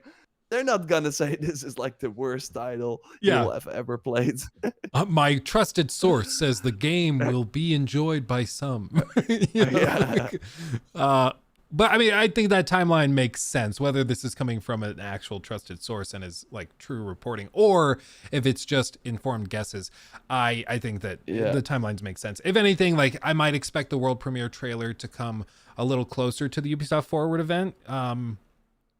Trailer. I mean, that's not what they usually do, though. Like Valhalla had the trailer before their investor call in May, so then they can already be like, we got the most viewed trailer ever, that sort of stuff. Well, that makes sense. They show the gameplay at Ubisoft Forward. That's kind of how they've been rolling. And remember, with Valhalla, they said gameplay trailer, and then it did not show gameplay. Yeah, that was awkward. That was really awkward. That was really awkward. It's like, but we will see. But yeah, we got Bunny the Villain. Show some love to Bunny. Coming out with the hot takes, fresh off the presses. But yeah, that is sort of the Ubisoft stuff, and we actually got some more things, because are you looking forward to a new Ghost Recon? Oh, who isn't? Tell you what. After Breakpoint, I can't get... Okay, talking about another game, Breakpoint is totally up there with it's better than Redfall, but I would say Redfall, Breakpoint, Suicide Squad. Suicide Squad's in terms of bottom to Yeah, I'd say so. Like Redfall is just not a game. Breakpoint was just broken, but there was a game. And then Suicide Squad, I just think is a game, but it's not very good. Okay. Yeah, that's a good. Put it on the back of the box. Yep. Okay. But yeah, there of course, Ghost Recon's still a huge series. Wildlands was enormous. It sold more than 10 million copies. Remember when it came out, it was in the same month as Zelda Breath of the Wild and Horizon Zero Dawn, and Ghost Recon Wildlands was the best-selling game. That stuff like that just never happens with Ubisoft anymore. They were really nailing it at the start of that PS4 generation, Watch Dogs, everyone was like, I need that. Division, I need that. Ghost Recon Wildlands, oh my god. For Honor, it had a big launch. People were like interested in that. Far Cry 5, everyone was excited, and then it kind of went downhill because I don't know what happened, but they had a glory days back then. But yeah, they're gonna do a new one, and it should be in the fictional Name on War. I am not really familiar with that. Are you? No. The fictional. Yeah. So they're War. I mean, they're always doing that. They're kind of giving their twist to like a. I don't know. But yeah. 2 new Far Cry titles are coming. So we already talked about the Extraction game, and then also the new mainline title, Far Cry 7, with that timer that we discussed before on the podcast. So you have like 24 in-game hours, which like I think 72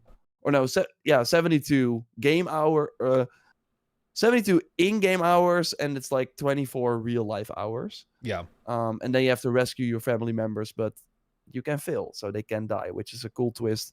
Where all the other, the recent Far Cry games, you could only win. Did not matter what you did. Now you can fail. Yeah, you can really. Your mom can die. Yeah, and it's all your fault. Yeah, sure is. And then and 2 other Assassin's Creed games. Again, there are gonna be many of them. Invictus, which the PvP games, or they're gonna, or at least multiplayer. I think it's PvP, and that Hexe game they already announced, the Witch Hunt game. European, probably in Germany. Should be different. Should be like maybe more horror, maybe more linear, maybe more Uncharted like. Yeah, those are the rumors. That could be really cool. A really cool flip. Yeah, instead of doing like the open world has been the mainstay kind of common thread. So if they were to do maybe more of like a Lost Legacy thing, big open environments as you go through a linear story, that could be really interesting. Tomb Raider did it as well with Rise, especially, right? That they like in between had like bigger. So I could see that happen, and that would be very cool, because by the time Hexe comes out, which should be the end of 2026, we should still have DLC for the Japan game for Red. So if you want to get the damage numbers up, you can still do that. And the Splinter Cell remake should also be out in 2025, 2026. I hoped it would be this year. I thought they've been working on it for quite some time now, 3 years at the end of this year. But they need more for it. But they of course have to get that right. But we will see. And then the Black Flag remake we touched on before. It's called Project Obsidian. Ooh, is the internal name, and I think we discussed it before as well. But it seems like they started development on that in September 2023, and this will be made by the people that did Skull and Bones. Because I think there was also an article, I'm not sure where I read it, but it was like, I think this article as well, talking about Skull and Bones, where it was like that they spent like $200 million on that game, and they don't think they will ever get that back. I believe so. Them. They're just like, yeah, we have to extract more out of these assets and out of all the naval enhancements we did, and it just makes sense. Like yeah, I hope though, because as somebody that's at this point played more Skull and Bones than I have of Suicide Squad, which is released at this point, I hope that they don't just copy and paste the combat from Skull and Bones into the remake, because I actually like the combat in Black Flag more than the combat in Skull and Bones, which is kind of amazing, but that's just me. But I agree. Yeah, I mean, it just makes sense. But it was just one part of the things you were doing and not the core gameplay. So, I mean, I don't think the Black Flag gameplay would have worked, because then it would be pretty limited in terms of like they want you to keep grinding for those better cannons. A lot of like what I mean is, I guess I should be more specific. Like the core controls, the movement and things. Like I don't like the control scheme. The UI is also a little weird, where instead of dedicated camera views for looking off the port side or starboard side, the camera freely spans. Then there's just like a little dashed semi-transparent line showing when you're going to fire these weapons versus these. I just don't really like the way I have it lined out.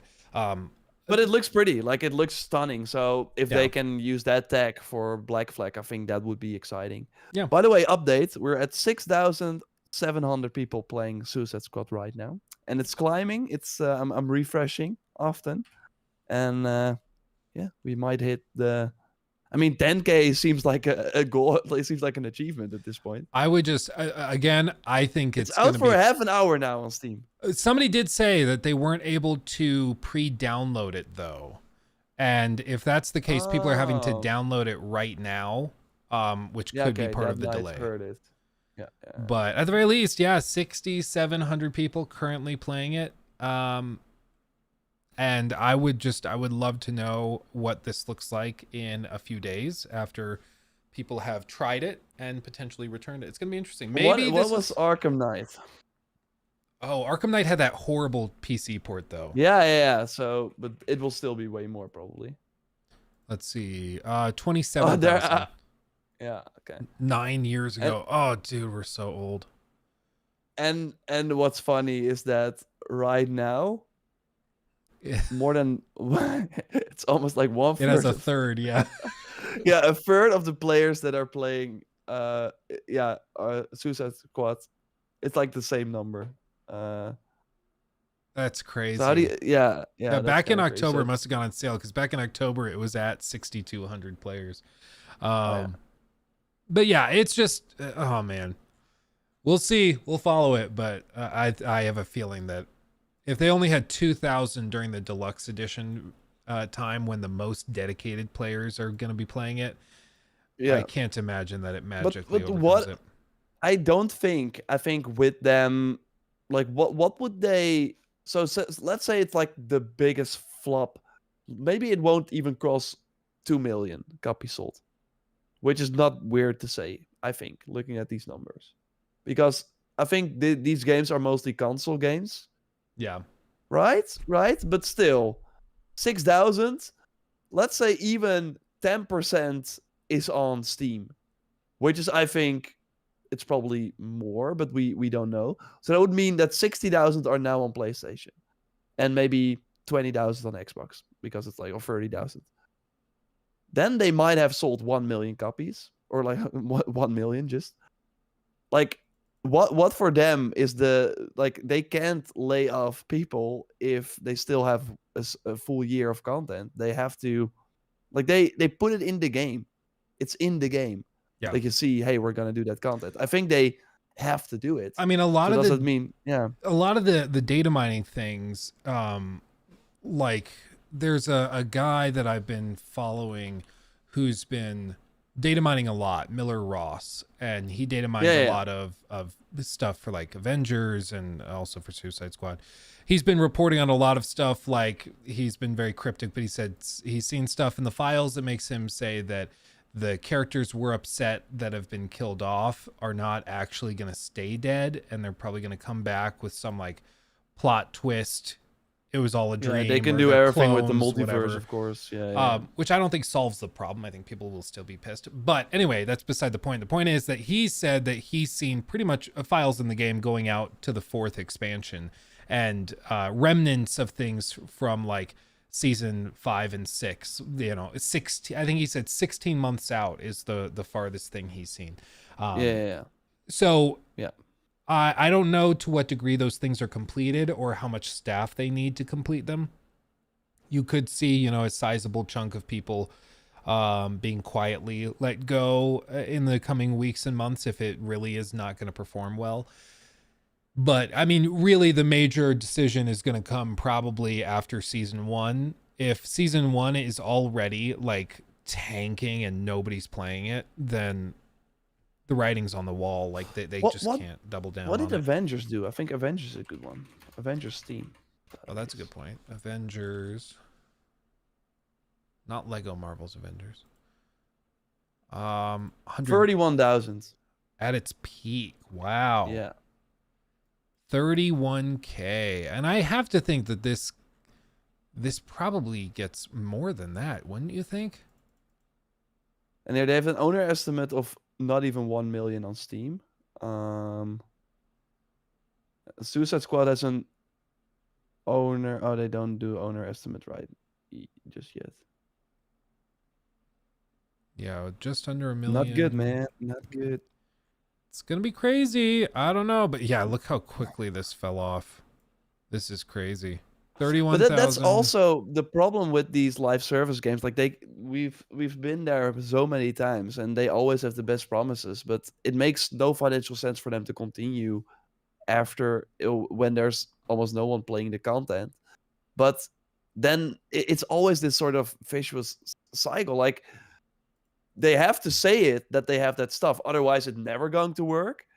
But it's almost never going to work in terms of that it actually makes sense to put out that content if there are only, say, 10,000 people or 100,000 people actually going to play it for when it comes out. Yeah, I mean it's the Yeah. kind of chicken and the egg thing. Nobody wants to play it unless there's other players and there's support for the game, but the company doesn't want to commit to support until they know they'll have the players to justify creating the content. So at some point they just have to take a leap of faith, some goddamn faith, Arthur, and make the content even if they're not sure it's going to be financially justifiable. And to their credit, with Suicide Squad, they've done that. They've committed at the very least to 4 seasons that they've shown so far, and they're saying, hey, we're gonna put this stuff out, it's gonna be great.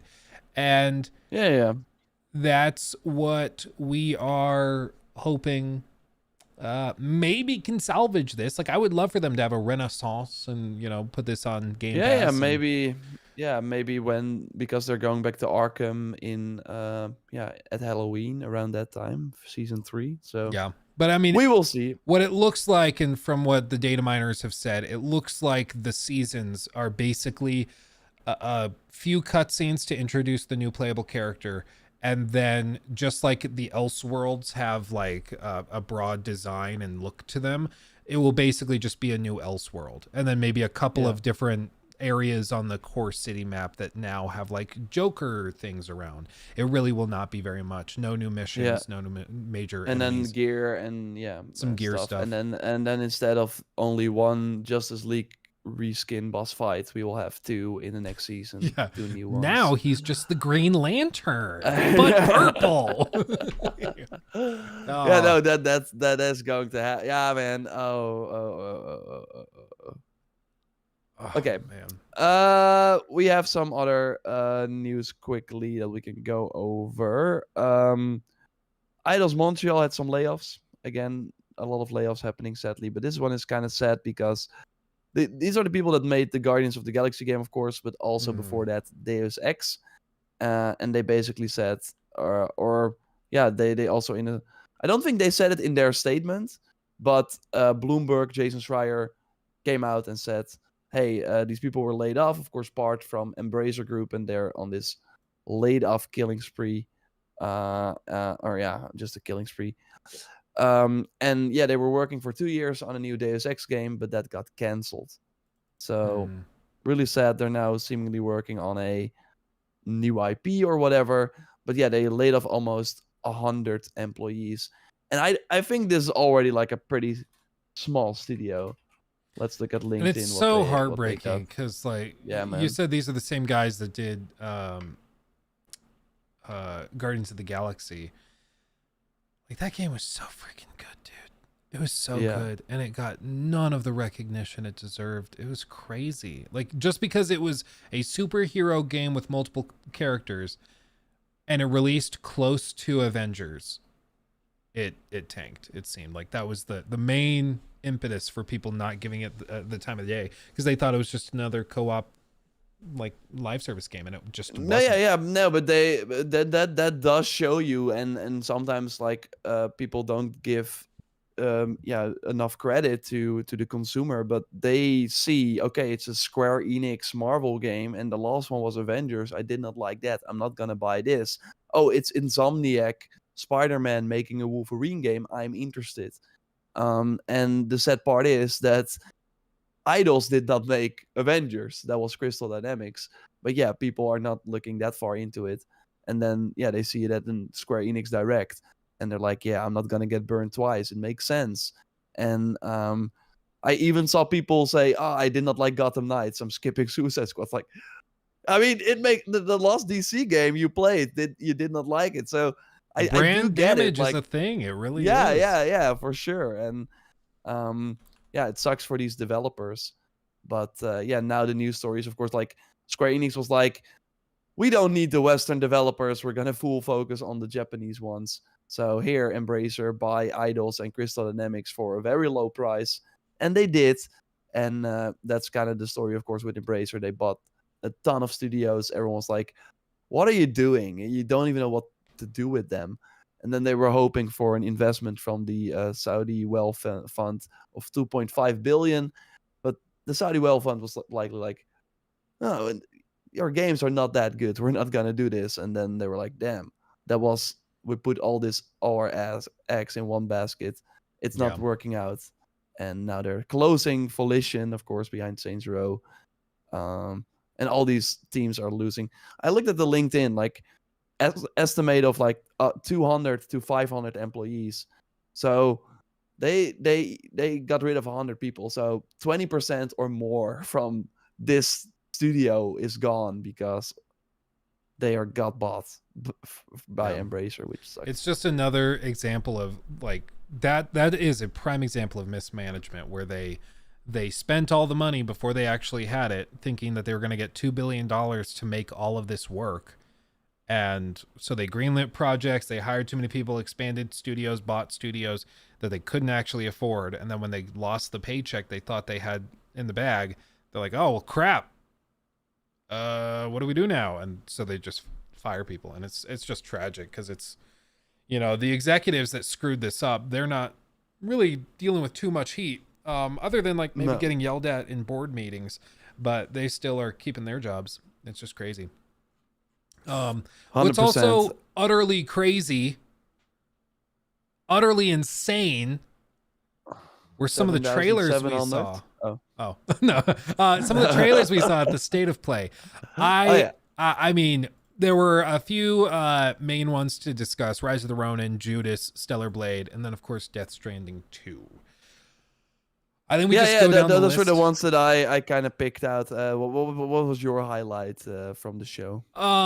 I would have thought before the show, if you had told me Judas was there, I thought that I was going to be most excited for Judas, but there was no release date. It was just kind of like a re-edit of a trailer we've already seen. And some new gameplay and they've said that this game is supposedly coming out. I think an executive within this financial year, upcoming financial year. Yeah, by March of 25. So I'm shocked. Like, that to me worries me, because if they're not willing to commit to like holiday 24, even that at this point, it makes me worried that it's maybe getting tossed together at the last minute to close it out. And this is coming from Ken Levine, who has a history of mismanaging projects and games stuck in development hell. So that worries me a little bit. No. But it's weird. Like, what happened? Why? It's not like that it's an exclusive. It's not like that they have an exclusive outfit for the character, whatever. Why was it in this State of Play if it's nowhere near done?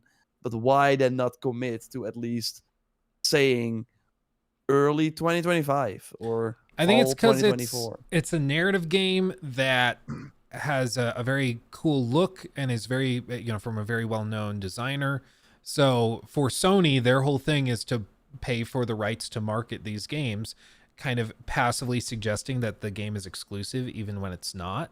And that's what they did with Hogwarts Legacy, where all the trailers were at PlayStation things, and a lot of people didn't even realize it was available on Xbox because all the trailers had the PlayStation logo slapped on the end of them, So I think it's just the exact same thing. The game fits in PlayStation's kind of archetype, and so that's what they decided to frame it as. As for the trailer itself, I mean, I think it looks gorgeous. It looks super cool. This is, a spiritual successor seemingly to BioShock, and BioShock Infinite seems really, really cool. And the way Ken Levine has described this game previously is as a game built on narrative Lego. And what exactly that means, no one really knows. It's not really clear. The idea, I think, is that there's multiple narrative pieces that you can assemble to tell different stories, almost like a choose your own adventure game, but with gameplay effects too. So maybe like a death loop sort of thing where you do things in different orders and it leads you to different places. It's not really clear, but at the very least, it seems like a novel concept. And this is not going to be just a straightforward, like, first person shooter. It's going to be something a little bit more elaborate, which I am down for. So Yeah, we also had let me grab it real quick, like a PlayStation blog post about it, where he also talked about the choices. In Judas, we give you a whole new world to explore, the corridors of the Mayflower. I'm gonna like link it real quick. A spacefaring city whose citizens are trained to spy on one another and tear each other apart for the slightest offense, where machines control every aspect of business, art, and government. The ship's leaders try to turn you into something you're not, a model citizen, and you sparked a devastating revolution to tear it all down. So it really sounds like We Happy Few to me. Do you remember that? yeah. So that could be Yeah. interesting. And like the branding around all of it, every trailer we've seen has the phrase plastered all over it. Fix what you broke. Yeah. And so that seems to be the theme. And so just hearing that description, it's like, do you fix, as they say right here, do you fix what you broke or leave it all to burn? That's a decision only you can make. So I don't really know what that means in the context of this framing. It says you sparked a devastating revolution to tear it all down. So do you try to repair it and put the robots back in control and make everything still work that way? Is that what they're referring to? Like broke, you started the revolution, now you got to fix it. I don't know. But it seems... Yeah, or do you just leave this ship behind and are like, I'm going to live a life somewhere else, hopefully, maybe. I don't know. It seems interesting. Apparently Ken Levine has said before he didn't want to make another BioShock game, and it looks like he did. So it seems interesting. I came to the office one day and was like, wait, why did I fire everyone at Irrational Games? Yeah, he like looks at it and it's like, crap. Oh, I did it again.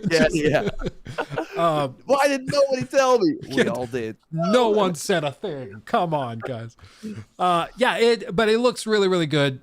I hope that it's not struggling in the final months. But no release date even now is a little strange to me. That to me is a little okay. Yeah, no, but we will have and that's interesting. This coming week we have the financial call from Take-Two and from Ubisoft as well. So yeah, about Star Wars Outlaws, we might hear more about that there. But also for Take-Two, maybe like they usually tease a bit what they will have in this coming year. So if they have Judas still there, maybe with an update or something, that would be interesting. And we will then probably also still hear if GTA 6 is planned in that early 2025 window or probably later. But yeah, it should be interesting. But because it's like they are still owned by Take-Two, but they're still publishing the game themselves. It's kind of like they're pretending to be an indie developer while they're not. Yeah, so not a bad strat. Like, yeah, they want to go for that Indie Game of the Year award. Yeah, Jeff's gonna give it to him. Don't worry. He's like, but it doesn't say Take-Two. Looks good to me. Yeah. Sorry, I was on a call with Kojima. Yeah. Speaking of Kojima. Speaking of Kojima, you want to jump straight to Kojima? I don't know if I have the strength. Yeah. So I thought it looked great. I thought the Death Stranding 2 trailer that you, if you're listening, probably or watching, like probably have seen. I think you should still watch it because it is like a jaw-dropping, visually impressive trailer. It's the most Kojima thing I've ever seen. Like it's outrageous. Yeah. But, with like the hands as a face mask, and at one point the Troy Baker character with a guitar weapon or whatever, they're fighting a cyborg ninja. Like it's all there. It's all there, and a sort of doll that talks. It really feels like they were like, oh, Mimir is a really cool thing in God of War. Let's give Sam also a sort of, because otherwise you don't hear him talk like to himself, and now you will probably have this doll make weird remarks all the time while you're running around. Straight up, I think that's exactly the inspiration, because he tries to put him on the back like Mimir, and then he gives a little line where he's like, next to your buttocks, mate, and then he puts him back forward to the front. So 100%. Without a doubt, I think that's the inspiration. Not a bad idea, but that's fine. Maddie called State of Play a collective fever dream. Kinda, yeah. It was just like totally insane. And they show some stuff, like bigger environments, it looks like. They also showed much more varied environments. They showed some slightly reworked movement mechanics, doing like an all-four climb up a sustained cliffside. So that seems cool. Big cities. Of course, graphical improvements have been made a lot. It also showed this like weather system, so flooding that can damage and destroy things that you've built, rock slides and mud slides. So this to me is intriguing because it could suggest that there's going to be things where like you build an infrastructure of zip lines or roads or whatever, but then natural disasters can occur and the terrain can collapse and cause you to repair it and kind of shake it up. That sounds horrible to me because I don't like seeing a bridge and you're like, oh, finally I can, and then water comes in and destroys everything. That's sounds like a pain to me. I already like that was kind of my take after watching the trailer. I was like, wow, this looks insane. I might give it a chance because I did not like the first game. I did finish it, but I was like, I'm not gonna recommend it to anyone because the amount of stuff you have to do to get to the good parts is just, yeah, it's just not worth it. And all the trailer or all the sort of cool cutscenes were amazing. And then I saw, okay, but the gameplay is the same, it seems, and which is that so makes funny. sense for a sequel. But yeah, I mean, I wanted different. They do suggest that they're going to be leaning into combat a little more. There's, you know, multiple lines and references to guns that Sam is carrying. So it seems at the very least like they're going to perhaps lean more into combat this time around, which could help it. For me, it was kind of the opposite. Like the cutscenes are just a fever dream. I think the actual dialogue is abysmally bad. Kojima just is terrible at overwriting. It's a common issue he has where even the trailer is like, I think has way too much dialogue. But I do think that the cutscenes and thematically it's really interesting. The gameplay though, I've always found really relaxing. So it's going to be interesting to see how they kind of toe that line. But yeah, this whole sequence, they also flashed some names of different like choreographers and like cinematographers and stuff you know, that presumably are helping with all these sequences. But this whole thing just made me think like, Kojima, just make a freaking movie. Like, what are you doing, bro? Like, Yeah. you know, like this cutscene's probably 45 minutes long. And then at the end of it, you're like, oh, right, I'm playing a game. Like, just make a movie, dude. Everyone will be happy. It would honestly probably and that's do what well. he announced. I mean, kind of like he later at the end, that was kind of the mic drop moment. Herman Hulst, the studio head, of course, of PlayStation Studios, was with Kojima at the movie or the PlayStation movie studios.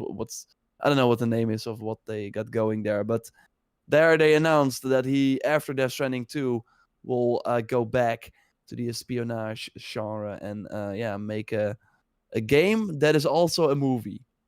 And I'm like, okay, but what's the difference with all the other games you've made? But maybe he's gonna lean even more into the movie side. Maybe he's gonna quantum break it. I don't know. Here's my thought. If he does that and like this is his new version of Metal Gear, but it's a movie now, that could actually be the thing that pisses off his fans finally. Yeah. Because I think they would be going into it expecting gameplay at the center, you know, Metal Gear espionage style gameplay, and then it will just be like 3-hour long cutscenes where nobody has any idea what anybody is saying because it's all just, oh well, the bippity bop has come in and infiltrated the zip zoom, and then Sam walks in and then the other guy goes, no, it's the time fall, and it just will make no sense at all.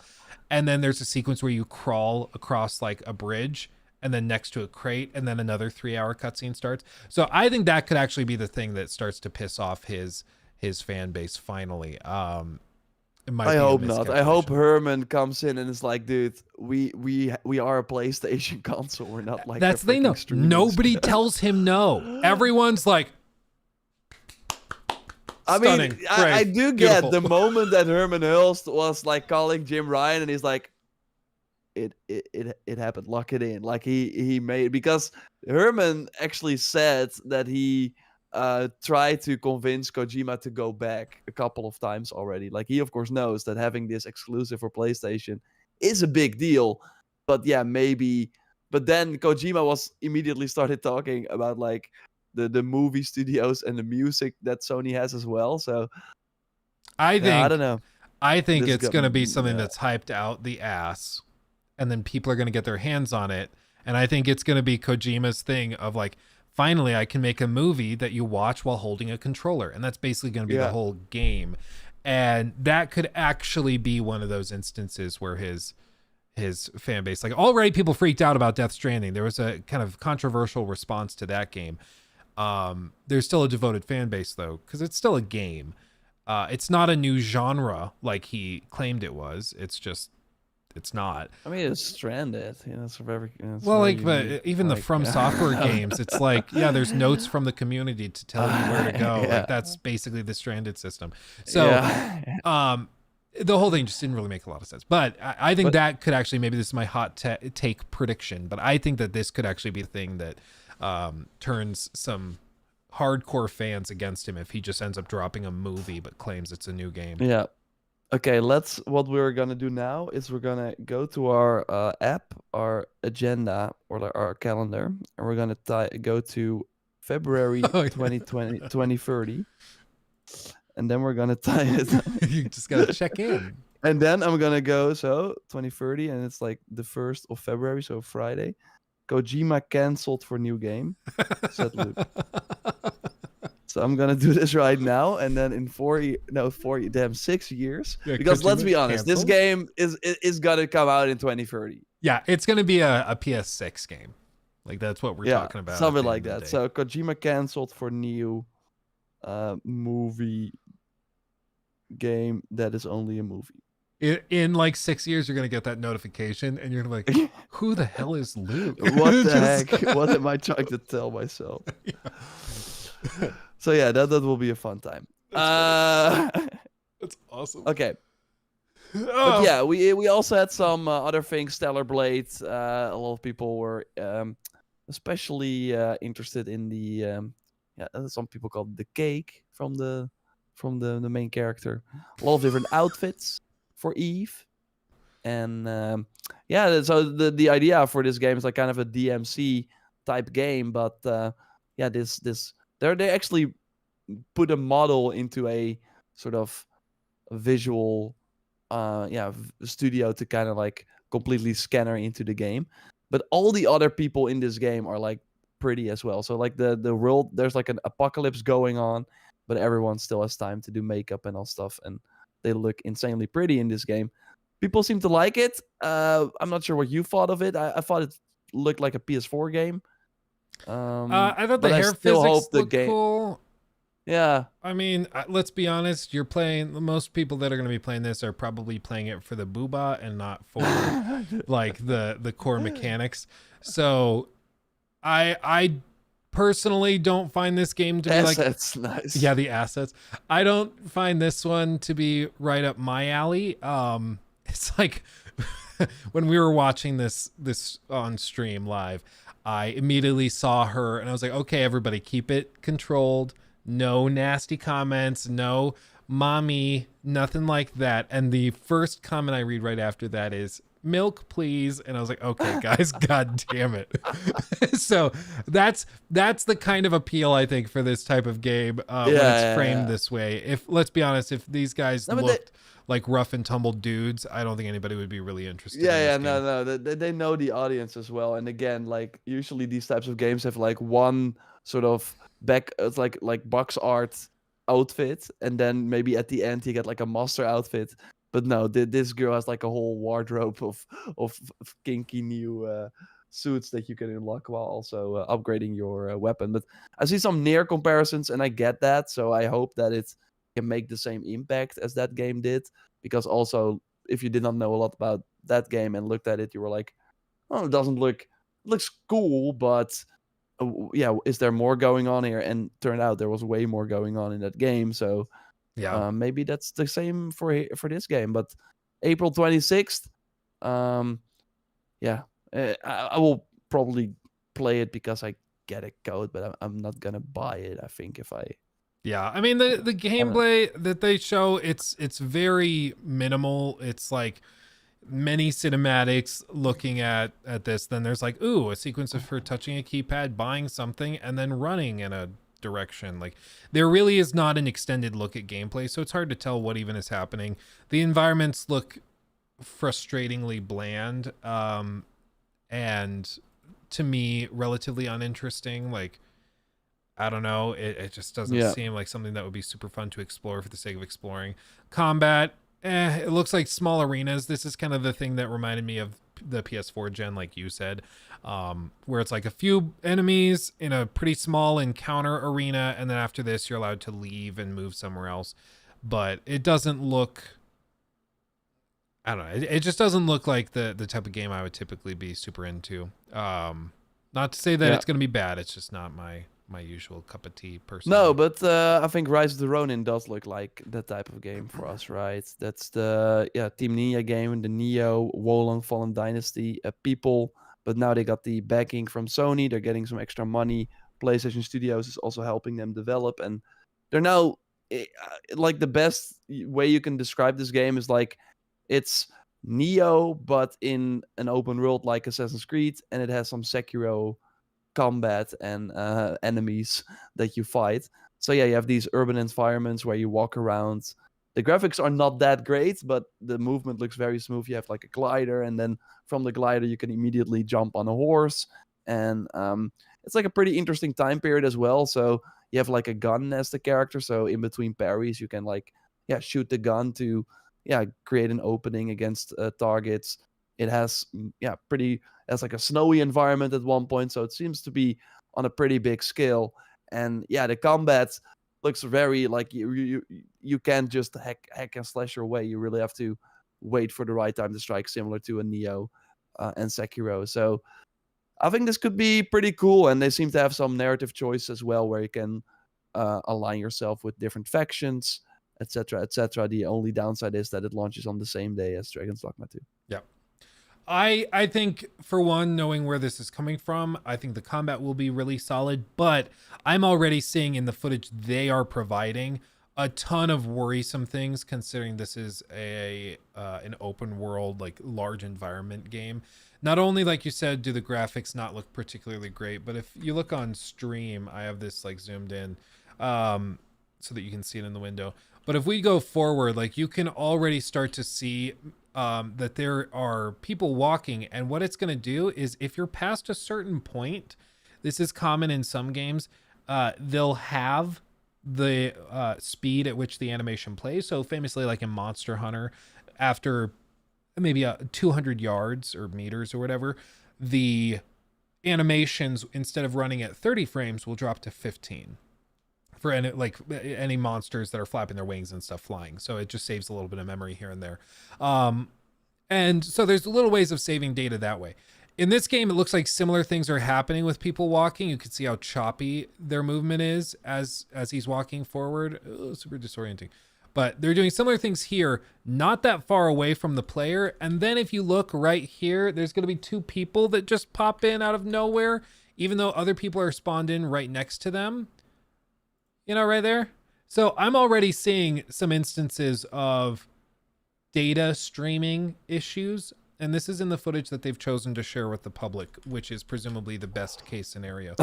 So that worries me. Okay, so I did not zoom in at you, but I appreciate this. I think this is very interesting. I like when you have it full screen, you can see it normally, but because I have it in the little window, I kind of have to zoom in. No, but I see it a bit. Yeah. There's, I think the movement looks interesting, but going in with the same vein of like data streaming tech issues, when he zips over here, all of a sudden you go to the glider and then you like slow to a crawl, and there's moments where he can speed up a little faster, but you move surprisingly slowly while on the glider. And you can see the city streets are just completely dead until you land, and then things start to pop in and fill in the streets. So I'm worried about data streaming. Pop in, I think, is going to be excessive here. And with the game already not being particularly graphically impressive, I think that could cause immersive issues for players if that's something you care about. Combat, I'm sure, is going to be really good because these guys definitely know what they're doing when it comes to combat. But if this is their first foray into maps of this scale, that could potentially cause issues. Yeah, that's kind of the interesting situation where we are in with these games, that Sony is pushing them so hard, because they might hurt their reputation a bit. Because what does PlayStation Studios mean when you also see it in front of this game and in front of Stellar Blade, right? Like, I thought that they were going to do that when they were in-house making the game, and then you know, okay, Ghost of Tsushima, it's gonna look insane. It's gonna be top of the bill, and it won't have these issues that you're now describing. But maybe they might hurt themselves long term if they put the PlayStation Studios branding on these second party games. Like they went to this studio and were like, hey, want to make this type of game for us because we don't have something for 2024, so please make something that we can then put out. I think they were like, yeah, sure. It could run into a similar thing with like the Redfall wake up for Xbox, where they might need to have a game like this. Not saying that this one will be that, but a game that they put their name on that totally flops and reflects really poorly on the PlayStation brand, for them to wake up and be like, oh, right, we can't just put our branding on any game and pretend like it's a cool exclusive. Like, we have to be selective. Maybe, like, and this is maybe too far, but it might hurt Ghost too if this game turns out to be bad. Like I'm going to my local, like the biggest web shop from the Netherlands right now, and Rise of the Ronin is number 1, and it's 75 euros. So it's going to be the same price as when Ghost 2 comes out. So I really think with them pushing this game so hard, and it says Sony PlayStation, that's the publisher for this game. So I think they are showing the game. So I think if you look at it, you do see that, hey, it's not of the same quality. But it comes with some expectation. And maybe they might throw that away a bit with Stellar Blade in this game. And while they certainly look great in their own right, I do think that it's not a God of War level, not a Spider-Man level. It's different. But. And to be clear, Ashton, just it seems like you misunderstood. The reason I brought up Redfall is we're talking about brand damage of lower quality titles compared to the amazing world-class quality of Sony first-party games. Putting your branding on like mid-tier games, or even like, B-class or B-tier games, when previously you've only put it on the A+ S tier amazing world-class game of the year contender games, that is going to likely pull down the average perception of the quality of PlayStation Studio games, and that is long-term probably an issue. Xbox thought that they could just put Xbox exclusive on anything and everything, and it was going to be a net positive because at least they have games. And then with Redfall, they realized, no, if you put your name on something that isn't very good, it reflects really poorly on your brand. And same with Fallout 76, like another great example with Bethesda Game Studios saying, yeah, we did it. Yeah. And So I'm not saying that this is going to be Redfall. I think this game, probably knowing how their last games and how they've been received and what I see here, I'd guess it probably is like an 8 out of 10, maybe high 7, like out of 10 range. But I guess it probably lands around there. But when you compare it to, them putting their name on Ghost of Tsushima 2, like that's, I think one is going to be there's no game of the year distinction. contender. Yeah. They should make distinctions between that. Like, no, because it's not like Marvel Studios is like putting their name at like a lower effort, or I think with DC you have these lower effort series as well. Like they're not saying this is a DC, like you don't have the sort of DC universe thing before that. Like people understand, okay, this is something else. And I don't know if the PlayStation Studios might lose some credibility if they keep doing it. But these games might be great. But I look at Rise of Ronin, I think if it gets an 8 on Metacritic, that's already amazing for that game. We will see. Yeah. I hope it's great. But Wolong had a pretty high Metascore, I think. I think it was like low 8s, high 7s, I think too. Yeah, that's 80. Like, I think this game looks better. I'm not sure. On Steam, it's 6 out of 10, but that's not saying a whole lot. It's saying like Madden Web also does not have Marvel Studios in front of it. Like they're staying away from that. Yeah, it's like. Oh, we have someone asking we're gonna check how many people are playing Cyberpunk. Want to guess? Well, what I had it pulled up earlier said 9,000. Is it higher than 9,000 now? Yeah, it's 9,700. So they might hit the 10K. Okay. They probably will. But they're now at the peak. Okay. So 9,748. Marvel's Avengers for people at 30,000, 31,000. They just got to get past Batman that. Arkham Knight 27. That would be wild though. It's like the best performing Rocksteady game. That would be great. But I mean, they, again, the big metric yeah, that I'm gonna want to see are the refunds and returns, because yeah, and I this think was they're gonna be a 25, lot. 15. Like way more people are playing on Steam. It's going to be very interesting to watch, but I do think we probably see it peak well above. I think it gets above 25K. It could approach as much as 50, but I think a lot of people are going to buy it, try it for an hour, and then refund it within 2 hours. I think that that's what's going to happen. I hope that there are more people that are going to like it. They're like, oh, it's actually not that bad. But we will see. That was, I think, everything we wanted to discuss, right? Yes, I think so. We ran through all those. Death Stranding looks like an acid trip. All that stuff. Yeah. Oh, it seems that the Grounded, I saw some people, Grounded 2's Live Boys. I saw people talk about that. And yep. Maybe I should not spoil it, but they might tease some future stuff in there. I see it on Twitter already. Oh, yeah, they are doing a YouTube premiere for it.